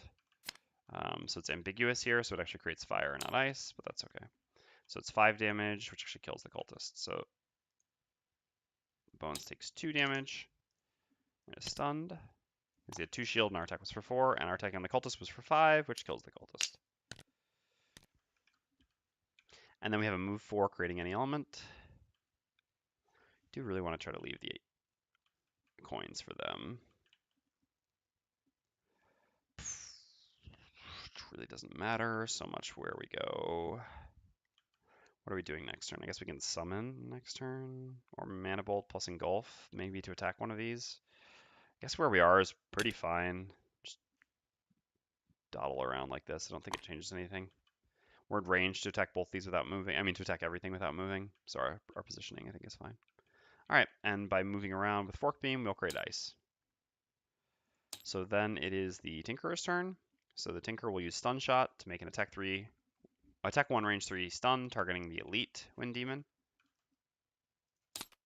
Yeah, but don't care at all. It's actually perfectly fine. And then we'll use the bottom of Volatile Concoction. Yeah, I mean, I am getting pulled. I could go here. I mean, yeah, I guess because I'm going to get pulled to here, it's going to take me out of range there, but I suppose, like, there's not, yeah, I could have gone here and then get pulled here, but then the problem is I'm next to this, and if it doesn't move, it's bad. Not sure. I guess I could have moved much further. I don't know. It doesn't really change much. Even by getting pulled here, I'll be able to attack this one. The one on the top's not going to do anything for a while, so as long as I'm attacking something, it's fine. It does not change much. All right, so yeah, our stun attack already happened. Then we use the bottom of Volatile Concoction, consuming ice to give back the Mindthief 2 discarded cards. So those 2 cards come back. So then the Wind Demons go. This one is stunned. So then the regular is going to create wind and make an attack 3 on the Spellweaver. Oh, geez. Yeah, I think it's probably better just to lose a card here. Lose Living Torch, that's okay.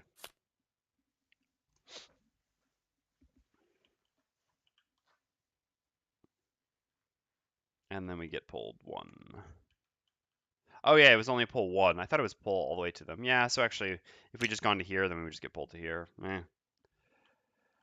Doesn't matter much. I mean, technically it was better. Should have actually considered it, but I don't think it was super relevant either way. Or it's unlikely to be super important. Kind of just cleaning this situation up. So then we're going to use the bottom of Into the Night as a generic move 2 on the Mindthief, going to here. We are going to use a Ham and a Potion charge to get that back. And then we're going to use the top of Fearsome Blade.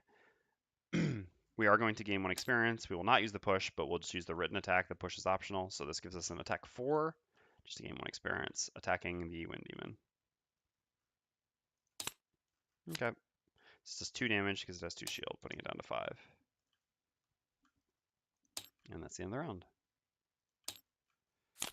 So Spellweaver is doing Spellweaver things. Technically, we don't have the strength anymore, although we're about to get it back.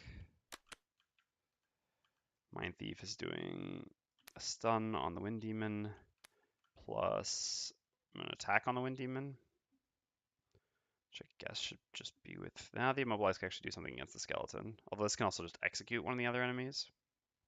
We also kind of want the loot, but I suppose we don't want the loot immediately, so better just use this for the generic attack. And I guess poisoning the Wind Demon is not the worst thing ever. Even though it's going to be after the Mindthief goes. I think that's fine, because we want the Mindthief to try to go before it, so that... Can it actually go? Yeah, that's actually a better argument. We should... I think it can't go before 8, but maybe... No, it actually... No, but even the thing it does go before 8, unfortunately, is also before 5, so that doesn't actually change anything. I think we go with 5. Yeah, let's try to poison it and just move a little bit. We can move using this, I suppose. All right, this works. Let's go. All right, 21 again, that's fine. And 45. So first up is the Spellweaver. Spellweaver is going to heal herself for 3. Strengthen. And then we're going to use Engulf.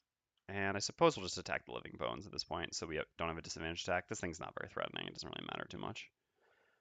Theoretically, we should have been attacking this. If we had played correctly, we would be here and we would be attacking this. But killing the bones is also valuable, theoretically, at some point. So we create a fire, and we get an attack 4 advantage targeting the bones. Okay, so 5, so 4 actual damage, putting the bones down to 2. We created a fire anyway. And we're done. Oops. Then it is the Mindthief's turn. So we're going to begin by using the bottom of Perverse Edge, gaining 1 experience, creating ice. We'll make it disadvantaged, attack 1 stun, targeting the Elite Wind Demon. Disadvantage. Oh, man. That's brutal. What a time to get the disadvantage. Guess we attacked in the wrong order this time. We got it right earlier, so be it. And then we'll use the top of Into the Night. I guess... No. Yeah, we did actually attack in the wrong order there. We should be a little bit more focused, even in garbage time like this. We should have made the top attack first, because if we'd precisely gotten a crit on our attack 4, we would have actually killed it, because it would have been 8 damage against something with effectively 7 health, and then we could have used the bottom to move. So this was a mistake. Although then we wouldn't have gained experience. Or created ice. I don't know. Anyway, make our attack 4 with Into the Night now. Ugh, but we chose so wrong. If we'd done it the other way around, we would have actually done damage. So we definitely did get punished here. All right, it's the Tinkerer's turn. Gonna create Earth. Make an attack 2, range 3 poison, targeting the elite. Can we make a bigger attack than this? Yeah, we've got maybe a big bottom attack here. Not this turn, but if we move, we can then use this next. Oh no, that's not a bottom attack. This can be a big bottom attack afterwards. All right, yeah, we'll use that with the goggles. So we'll just attack regularly here. All right, 2 actual damage. Tinkerer carrying the party as usual, and poison. And then we have a generic move 2 with the Tinkerer. So we need to get to range 2. So we got to go here, I guess. I guess we can go here because then move 2 gets us to the coin. All right, so this Wind Demon moves to here and creates wind again and makes another attack 3 on the Spellweaver. All right, and we get pulled by 1. Oh, this Wind Demon, and then Living Bones is stunned. And that's the end of the round. Short rest for the Spellweaver. That's fine. We just need to get Cold Fire back. And we can immediately get Cold Fire and Mana Bolt or Fork Beam, which is basically the best of all the worlds. Short rest for the Tinkerer. Good call. Yeah, Wind Demon does lose stun. Just didn't do it, would have got up to it this turn. So short rest for the Tinkerer. Yeah, that's fine.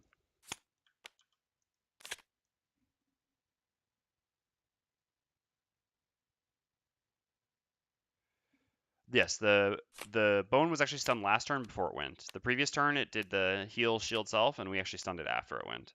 So that's why the bone didn't have his turn this time, because he was stunned from the previous round. All right, we're going to play these cards. We'll see what we do with them. So the Tinkerer can do what? So I think our plan was to do a giant attack here to try to finish this thing off. That seems reasonable. So then what are we doing at the top? Healing? Summoning the decoy? I guess the decoy gives us experience. The Tinker does struggle to get experience, so maybe it's worth just doing this. I think it's probably fine. Yeah, sure. Let's gain some experience. Why not? Play a double loss this turn. We've got enough longevity still. Not by a ton, but we do. All right, and so the Spellweaver is... Do we care about elements on other people here? Not really, right? No. So let's just go early. And I guess also heal... No, he missed last turn, right? So the heal doesn't do too much. Oh, we can hit both of them. We can actually just move back instead of healing and hit both of them. Yeah, that's good.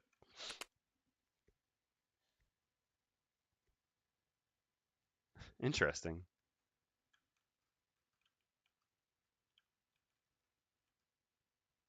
All right. Just flipping this card again. Living Bones doing something scary, but doesn't really matter. All right, Mindthief's first. I mean, technically the Tinker should kill here, right? Is it possible for the Tinker not to kill? So it's an attack 5 plus 1 for the poison, so 6. So the Tinker would have to specifically flip a -2 and a miss, since it'll be advantaged. I think we can count on the Tinker getting that kill, right? So let's do a move 5 with Cranium Overload. 1, 2, 3, 4, 5 to here. I mean, if he doesn't get this kill, we could actually be in a lot of trouble, but it's so unlikely that he flips specifically a -2 and a miss. Otherwise, it's impossible to not kill. All right, so we'll move there with Cranium Overload, and then we'll use the top of Hostile Takeover as a generic attack 2, +2, so 4. Yeah, just better to kill this. I guess we could immobilize it and gain experience, but no, I'd rather just kill it. I guess we do need to leave an enemy alive. Oh, and they're both going to get hit, actually. Yeah, all right, never mind. So actually move to... I guess better to... No, because from here we can loot all of the things. Although, but I guess if we go here... Oh, no, that's summoned. Yeah, it's not going to drop money. Yeah, so from here we can loot everything next turn. Yes. Okay, perfect. So we'll just move there. And so then we'll actually use the top of Hostile Takeover to gain 1 experience, create ice, and make an attack 2 targeting bones number 8, I suppose. Because here, the attack's not really doing anything. Here. I mean, here it doesn't do anything either. The Spellweaver actually should kill him with Cold Fire. We could have actually just done our generic attack before moving, or we could do the attack here, but now we'll just attack the bones. This protects against us getting a -1 on the Spellweaver, which doesn't really change much. Oh, jeez. Alright, well, whatever. So be it. So the bones is dead to our hostile takeover. We're done. Spellweaver's turn. So the Spellweaver is just going to do a generic move 2 on the bottom of Mana Bolt, moving 1 away, and then is going to use the top of Cold. I played the wrong cards. Oops. Okay. Well, I guess we're doing things a little bit differently here. I didn't. So I was supposed to have played Mana Bolt plus Cold Fire, but somehow I don't know. I was considering things and stuff just got messed up. It doesn't matter. So I guess we're just gonna move with. Should we pick up coins then? I guess we can pick up a coin. They're not gonna grab all these, or are they? They actually can grab all these. All right, sure. We'll just move back with Forked Beam then, creating. I mean, ice was already created. I guess fire, because we can use it next turn with our Cold Fire. And then we'll use the Mana Bolt, gaining 1 experience. We'll consume the wind, so make an attack 3 with advantage, targeting Wind Demon number 6. Okay. Well, this is ambiguous, so this does mean we do get the first one, but that's fine. So our 3 becomes a 4. So we get 2 damage to him, putting him down to 3 and wounding him. So this kind of gives us a convenient little timer, although they can heal themselves, but still. And then we're done here. So then it's the Tinkerer's turn. So the Tinkerer is going to gain 2 experience from playing the bottom of Toxic Bolt. Make an attack 5, plus the target is already poisoned, so 6. We're going to use the Goggle, so attack 6 advantage, targeting the Elite Wind Demon. Alright, we're already safe here. So this dies. Coin goes there. And then we're going to gain 2 more experience, summoning a Decoy. Which I guess I will actually summon, because who knows.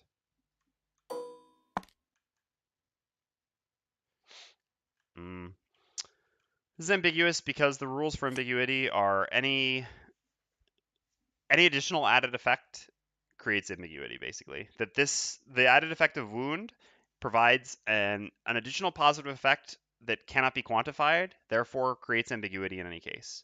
Yes, it is interesting because realistically, although actually technically it is ambiguous. I mean, because it depends what your goal is, right? All right, if the I mean, theoretically, the numbers wise, it's not ambiguous because this would be an attack. I mean, he had what, 5 health? No, I guess technically it is still ambiguous because it would turn our thing into a 6, so it would put him to 1, as opposed to here putting him to 3, but with a wound. You could argue which is better, I guess. I mean, but anyway, this is just how the rules work. Whenever you flip 2 with advantage, if one of them has an additional added effect, it's always ambiguous, unless the other one doesn't have an additional added effect. So this you cannot quantify versus this, so therefore it's ambiguous, and therefore this is take the first card. This is why we play specifically with our little rule down below, talking about additional non-curse effects on modifiers are disregarded when considering ambiguity if the additional effect already exists on the attack itself. Added effect or element, that's correct. Are elements not considered added effects? I guess not. But anyway, so this house rule actually prevents some rather silly situations because, for example, if we had actually flipped, in our deck we have actually we have a reshuffle here, so I can actually even find it. Or do we not have that in yet? No, we don't have it yet. All right. So down here, there's this, right? We got this card. So if we had flipped actually like this, I'll make sure to take it out. So this is a +0 stun, right? So if we had flipped this on our attack, +0 stun, and this on, like, let's say a Cold Fire, which is an attack 3, right? The stun does literally nothing because the Cold Fire is already stunning, whereas the crit would double the damage. But this is still technically ambiguous because that is how the rules work. So in that case, you would actually normally, with the normal rules as written, have to take this +0 stun even on an attack that already had stun.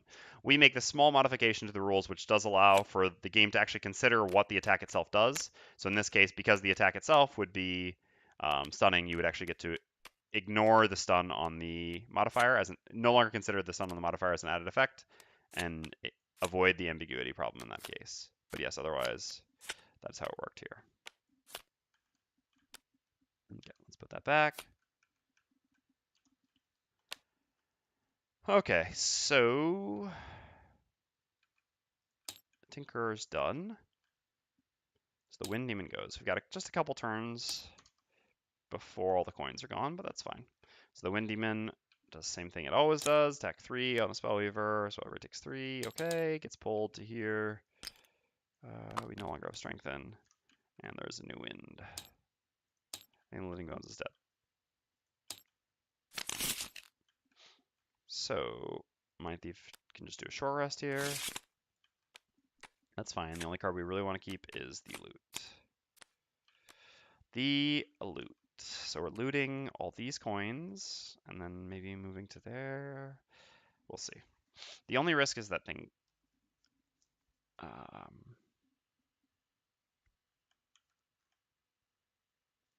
dying before we go. So we have 1, 2, 3, 4, 5, and we have to keep 5. So we're fine right now, but the Tinker can actually help us by doing this next turn, theoretically. So I guess we should go grab another coin. That way the Tinker also gets experience, which is quite valuable for the Tinker. Although at the same time we have ice, so I guess this has the same effect.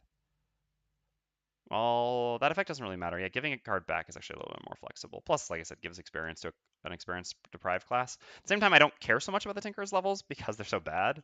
Although I do really want to get to like level 7. So for now, I think I do care about experience. So if we loot and then we move to here and the Tinker moves to here, then the next turn the Tinker can play that bottom and then we can move and grab this coin. Yeah, that works. Okay. So let's do that with this then. So the Tinker just needs to move and to save this turn. So the card that the Tinker plays doesn't matter so much. The stun doesn't do anything because we won't be in range. Healing either of us, I guess it's fine. We have to save this, and the other card we save doesn't really matter. I guess we should probably save this because who knows. All right, this works. And so the Spellweaver's going to do a Spellweaver can actually just long rest here because we don't actually want to attack this anymore because then we run the risk of killing it. It might heal itself, which would be annoying. No, it's just going to literally keep flipping the same card over and over again. Hello, TTS. I mean, they do have 2 of these cards, but still. Okay, Mindthief first, create dark. It's so bizarre that the Mindthief creates dark while looting. It's so Mindthief, I guess I should say. Grab all those coins and then perform move 5 with the bottom of Cranium Overload going to here.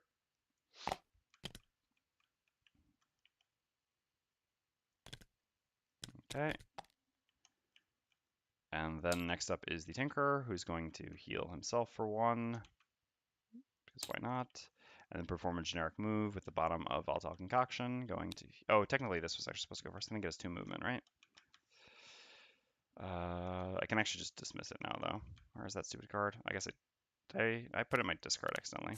We're going to put it in our loss. It actually has 2 movement, but I'm just going to dismiss it at the beginning of the round. So this actually, because we saw that it's not healing here, it's always going to die before it can go. So we don't need to waste our time messing with this summon. Goodbye, summon. You were very effective. Did I gain the 2 experience for that? I hope so. How do we have... Oh, yeah, because we targeted 3 things at one point. Yeah, I think we gained the 2 experience for it. Pretty sure. Can anyone verify that we did in fact gain that 2 experience? Every 2 experience being so valuable for the Tinker. But I believe we did from summoning last turn. All right, we're done. The Wind Demon is going to move 1 away, take 1 damage from its wound. And attack the Spellweaver again. -1, so 2 damage. And then the Spellweaver is going to long rest and gain 2 damage, 2 life back, so this really doesn't matter. Okay. So now, what's interesting?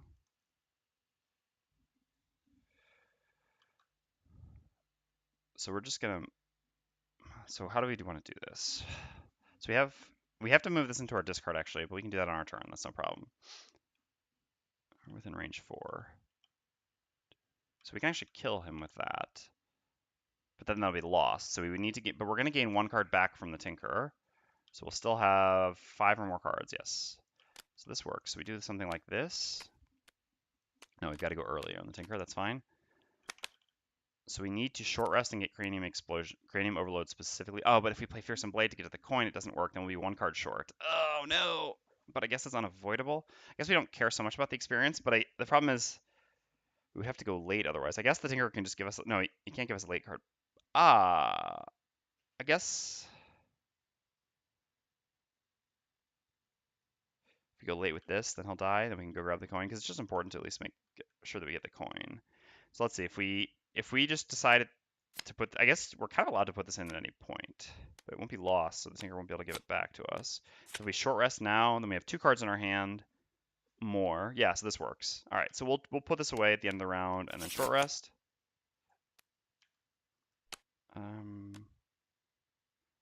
Oh no.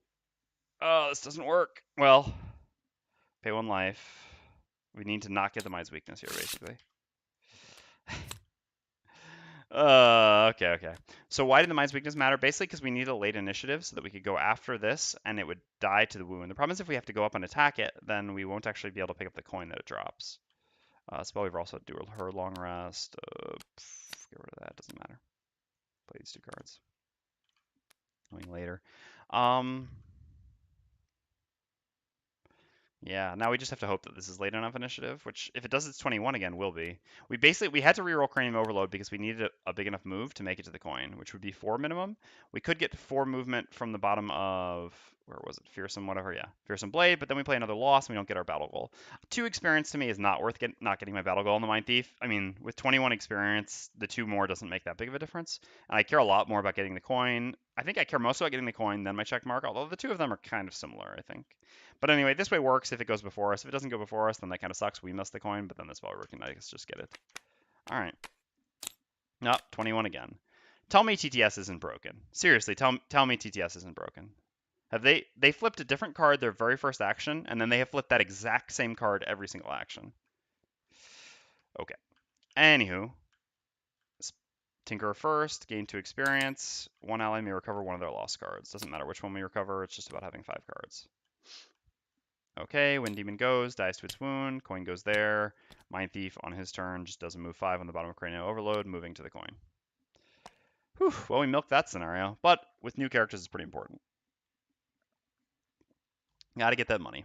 All right, so that's a successful completion. And there we go. And like I said, we do have 1, 2, 3, 4, 5 here. Here, we did get a check mark as well. That matters not. So let's go through and deal with all these people. So the coins are worth, so we're at 5, but -1 for solo difficulty, so 4. So coins are still worth 4, fortunately. So we gain 16 gold for the Tinker, putting us up to a solid 25 gold. Ah, the Tinker did kill a Wind Demon. Thank you, good catch. I forgot about this down here for some reason. Did he kill an Earth Demon as well? I don't believe so. Let me try to think back. How were the 2 Earth Demons killed? I don't remember. I've actually got to write these down, though. It's actually silly to do it like this. Instead, we need to write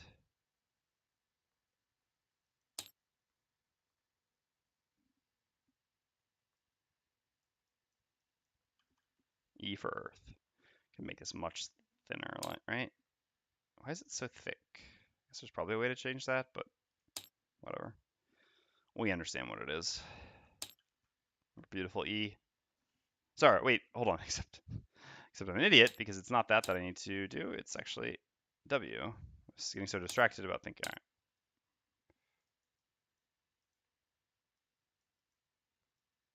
There we go. Yeah, we could, but the W works as well. The element might be neater. Yeah, that's like, you're right. That is actually, that does look nicer. You're right. We should do that. All right. Man, and I just made my nice beautiful W all for nothing. All right, so decal of a check mark and decal of wind. Good call, ECO. I don't know what I would do without you. All right, and we did gain a check mark there. Also gain a check mark here. How much experience did the Tinker gain? 9. Respectable, actually. I mean, we were able to milk it at the end because the scenario was too easy. This is my concern, my issue with the Tinker. In scenarios that aren't too easy, you just don't gain much experience. Yes, we are retiring the Spellweaver now, and we'll be adding the Scoundrel to our party. All right, so it's 12 experience plus 9, so 21. We've actually got to set our experience correctly first, though. So we will be at 171 experience. That's a good question what the Spellweaver unlocked. We will have a look. We'll be playing the Scoundrel regardless because we're going to stick with starting classes for kind of as long as possible to allow new people into the stream. Spellweaver unlocked the Sun, which we actually already have, so we'll actually be able to do that unlock today because it'll just be a random side scenario and item design. All right, moving on to the Mindthief. 20, 40, 52 gold. Not bad, Mindthief, not bad.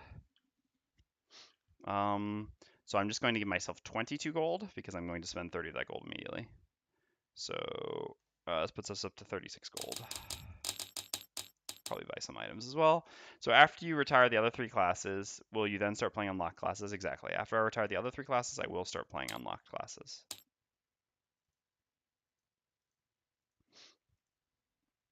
All right, and over here was 12 plus 21, so a casual 33 experience, putting us up to 183. Yeah, definitely gaining a level every 2 scenarios at that rate.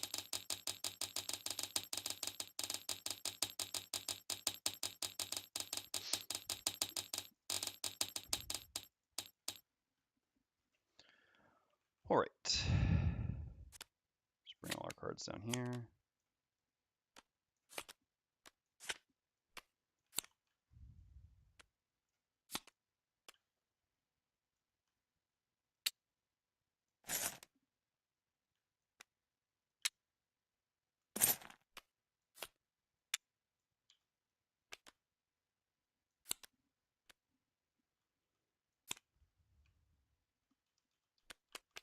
We may get to do a little bit of enhancement here as well. All right, so we gain 8 gold for the Spellweaver.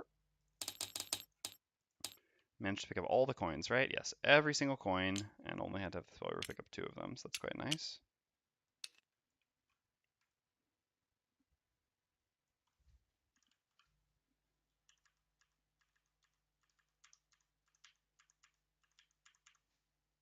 Welcome back, Sauce MS. All right, let me find the curse that's there. Yeah, all the player curses have already been drawn, naturally. All right, so first, before we forget to do anything else, let's just do this, even though technically this isn't going to happen just yet. So let's add 44 to the city and road events.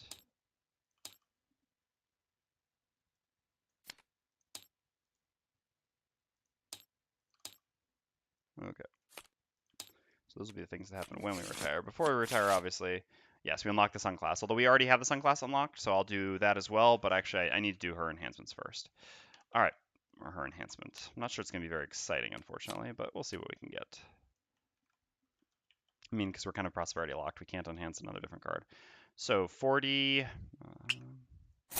50, 60, 90, 120, 140, 160. So we got 80 gold. Let's count that again to be safe. 50, 70, 80, 90, 120, 130, 160. So 80 gold precisely. All right.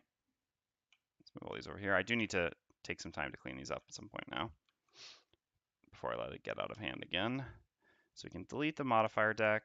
We can delete this as well. Clear these. Actually, I know what these will be, right? It's going to be 12 because the scoundrel.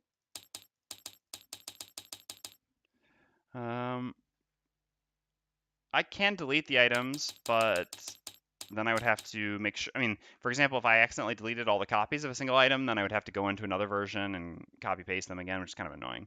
When you enhance, it stays. So if you play the Spellweaver in another campaign, it'll have the enhancements. Yes, technically in the same campaign, but in a different party, or yes, at some other point, or in the same party with someone else playing it. Exactly. But yeah, so I could delete the items, but there's the risk that I might. I mean, for example, there's only 1 second skin in the game, so I deleted it, then I wouldn't have it in the shop anymore. Technically, I could just be copy pasting them from over here, but since there's a limited quantity, this doesn't replicate that very well. It doesn't take very much work to put them back. I can also just put 1 back in each thing and then copy paste in cases where I know how many are actually supposed to be there. But in a different campaign, would you not have the enhancement? The other mod has unlimited quantities, right? Does it? I'm not sure. Maybe. Yeah, the other mod, it like lets you place out the items, I think, up above. Although admittedly, I don't like I like this setup more for the items than the other mods items. I found them to be a little bit I don't know. I found the layout of the items to be slightly worse, but yeah, the fact that you can unlimitedly create items, I guess, is probably a positive for sure. Although overall, this hasn't been a big issue for me. Uh, it's difficult to say what you mean by a different campaign. So technically, your copy of Gloomhaven can only ever support one campaign because the copy of Gloomhaven is a campaign. Like Gloomhaven is the campaign, basically. The game is the campaign. What you can do is other parties. But yes, if you, for example, like played it and then someday picked it back up, yes, they would have all those enhancements. The only way you could get around this in real life, at least, is if you play with the removal stickers. And then theoretically, after you completed a campaign with your friends or whatever, you could remove the removal stickers and then the next time start from scratch. But the original intention is like you said there. Once something has been enhanced, anyone who ever plays with those cards again. Yes, that's true. You could sleeve the cards and put the enhancements on the sleeves. Then, in this case, you risk running out of some enhancements, though. There are some things which you'll end up with less of. I guess you can always write on the sleeves, but this gets a bit messier. But yeah. Otherwise, yes, the intention of the game is that from then on, once a card is enhanced, anyone who ever picks up that card should have the enhancement. There are workarounds to this, but I don't think those workarounds have any issue. There's no issue with the workarounds, but those are still workarounds. All right, so we've got this and this and this and Reviving Ether, which can be enhanced. But of course, another removal sticker set. Yeah, in that case, then it's up to you when you want to remove them. Tinker did kill an Earth Demon as well. Thank you very much, ECO. Nice. Happy to see Tinker making some retirement progress.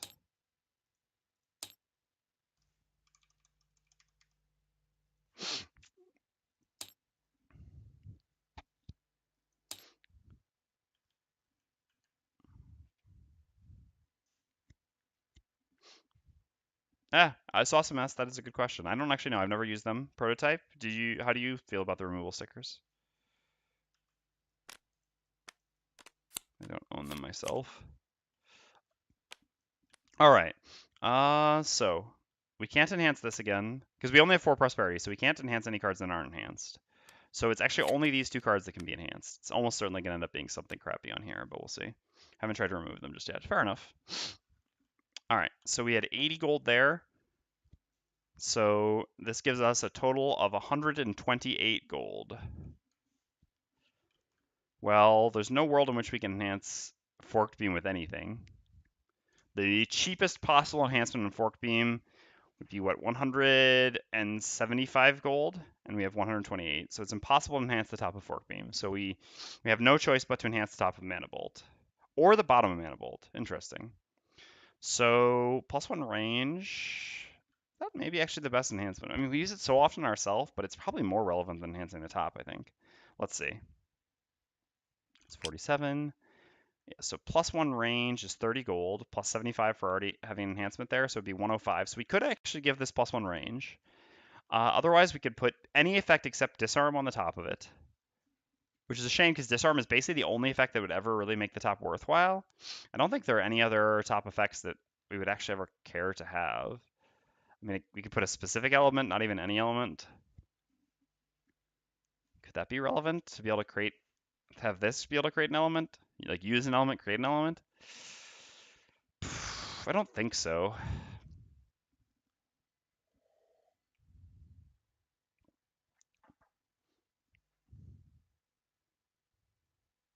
Yeah, I mean, you don't need to.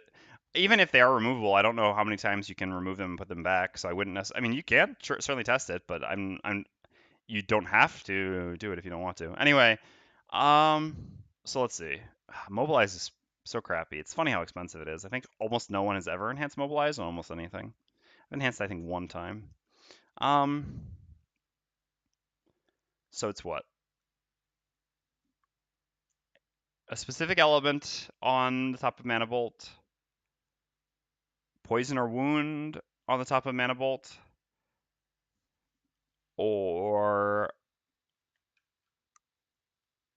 which I guess is probably wound, or +1 range in the bottom Mana Bolt. I think it should be +1 range in the bottom Mana Bolt. That's the half of Mana Bolt we're always using. It just gives us a little more flexibility. We do some, I would say maybe 1 out of 4 times we use Mana Bolt, we use it to heal someone else. It's just more relevant than enhancing the top. I think it's a crappy enhancement. I would never recommend anyone do this by choice, but here we just have a free enhancement and we can only put on one of these 2 cards. Yeah. All right, so that costs us, like I said, it was +1 range is 30, plus we've already enhanced this half of the card. This is 75, so this puts us at 105. And then we can donate 10 more gold. I'm just going to delete the sheet so we get one more donation while we're at it as well, which is on page 51. No, 50? No, 49. There we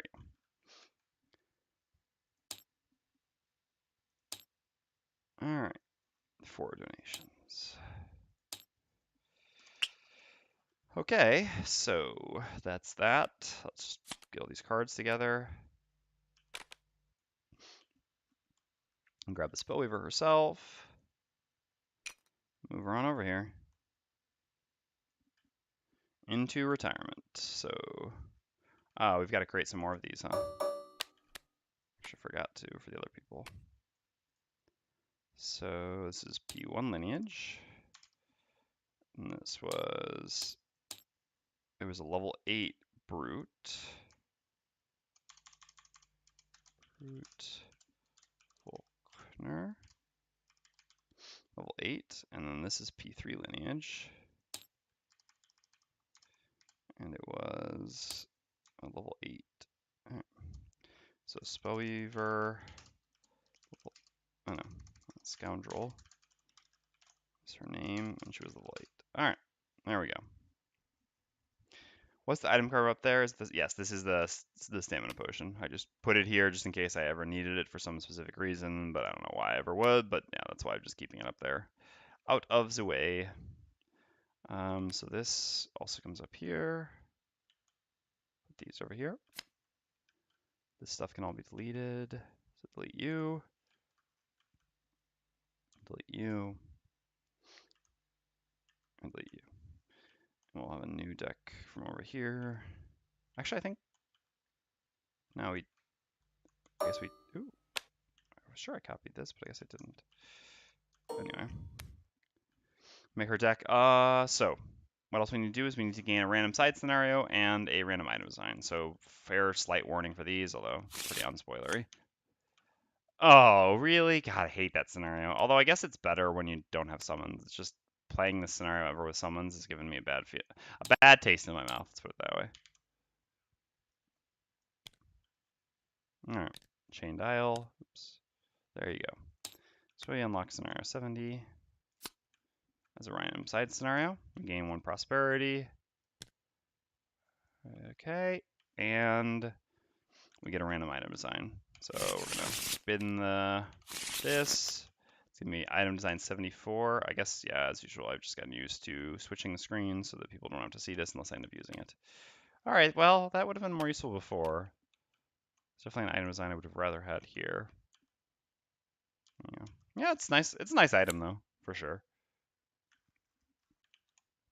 Have you played that one with summons or without? That's my question. All right, so let's bring you on down.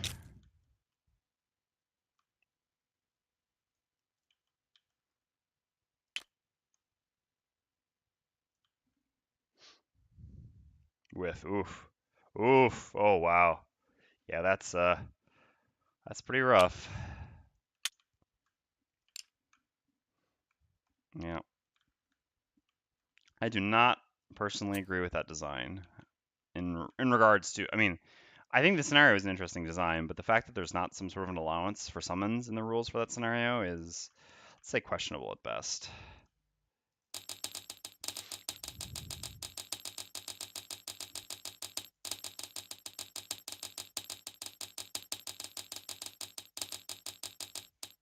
Okay.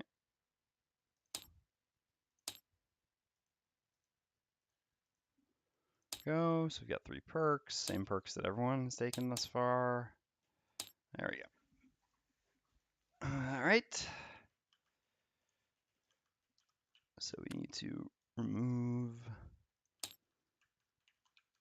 -1, -1, -1, -1, -2.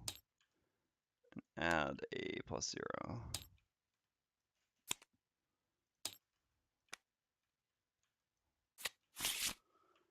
Kind of need to buy some items too, but we really want to save to get 8 more gold so that we can enhance the bottom of Swiftbow with +1 move so that we can start picking up more items. I guess at the same time the Boots of Striding help a lot with that as well. So yeah, let's actually grab the Boots of Striding first on her. So how much of a discount do we have? Ah, yeah, we lost our discount, right? Yeah, it's only a 2 discount.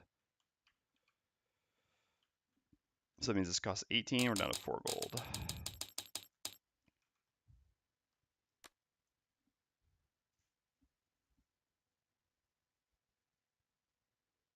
Hmm.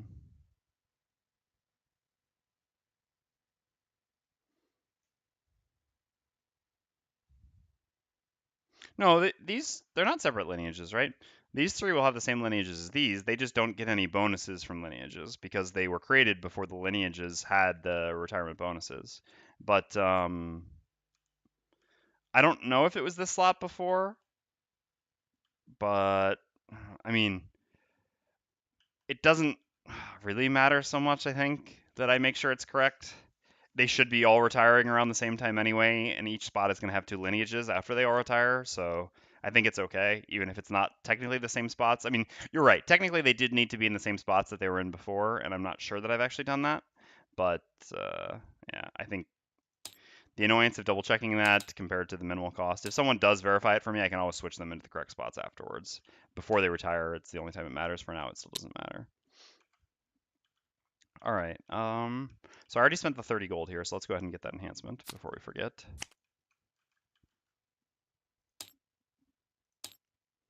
Boom. All right. So what other items do we need to buy? We'd like a Invis Cloak on the Scoundrel, but we're not there yet. Who has money? Spellweaver or the Tinker has money, but how useful is a Hammer Potion actually on the Tinker anymore? I'm not sure it's that useful. What else could be? I mean, Doom Compass would be useful. Getting Wound on Stunshot would be very useful. It's probably the best thing for us. We'll want the other boots of striding on the Mindthief, so we don't want any boots on him. Oh, why it's a hurt to me. Are there any items the Tinkerer really cares about? No, I guess not. Not that I can think of. I mean, there are items that are not bad. Like, I mean, you could always take one of these. It's just not worth really wasting the money. At some point, I guess, stamina potions are fine. I mean, normally you really care about having stamina potion. As far as weapons go, no, not so much. There are no weapons that matter for Tinker. Meh. I mean, we'll just save, I guess, for Wound on Sunshot. That's such a nice enhancement.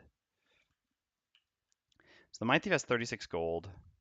Mindthief does need to buy the axe, but we're also not really in a hurry to get it. Although I guess the sooner we get it, the better. It's pretty powerful. Tinker 1, Mindthief 2, 3, Scoundrel. Oh, okay. So, all right, perfect. Thank you, ECO. So this is actually correct. This is the correct ordering then. Aha. So it is the right lineages. Happy coincidence indeed. Is there anything else the Mindthief would want to buy now? Potion could be valuable. I mean, a healing potion could also be valuable. How many small items? We can buy one more small item? I guess we probably should buy one more small item. So the question is a healing potion or a mana potion? I guess probably a mana potion gives us more flexibility. We have the Tinkerer, so the healing potion I think is probably less valuable or less important. Well, it can still be relevant. No, I think a mana potion is a better choice. Yeah. Yeah, let's do that. All right, let's grab a mana potion. So that costs us 8 gold, putting us down to 28.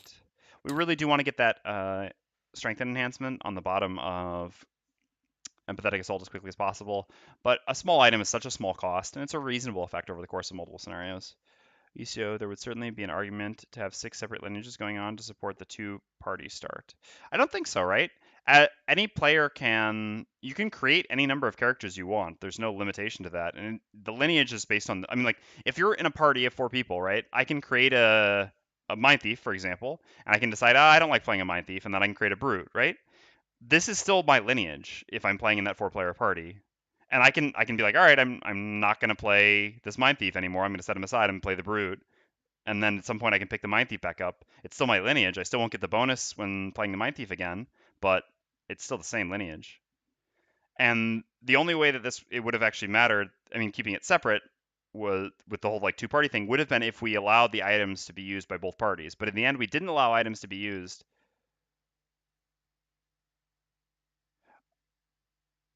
Oh, yeah. If we didn't allow the item, I mean, if we did allow the items to be used in the sense that we could have had like, Wizard Striding on this party and we didn't have to sell them on the old characters, then you could at least make an argument that I think that you could say that they weren't the same lineages. But since we actually did have to sell the items to be able to use them on, from this party to use them on the party we were playing, it's definitely still all part of the same party, actually. It's just one character playing this, one character playing this, one character playing this. All right. So, oh yeah, right, mana design we've already done. All right, I just have to go to the bathroom quickly, refill my water, the usual stuff in between scenarios, then we'll be doing one more scenario. I guess I should figure out which scenario that will be. Up, up, up, up, up. Definitely not. I mean, theoretically, this one, I just want something like calm for the first time playing with this party again. Let's just do Mountain Pass. I think that's a reasonable scenario. Also, a reasonable direction to go because it's going to unlock a bunch of stuff. So we'll do that next. We'll do scenario 16 next. Pretty early. Not too bad. So I'll set the title to that, and then I will go take a break. I'll stop the recording here.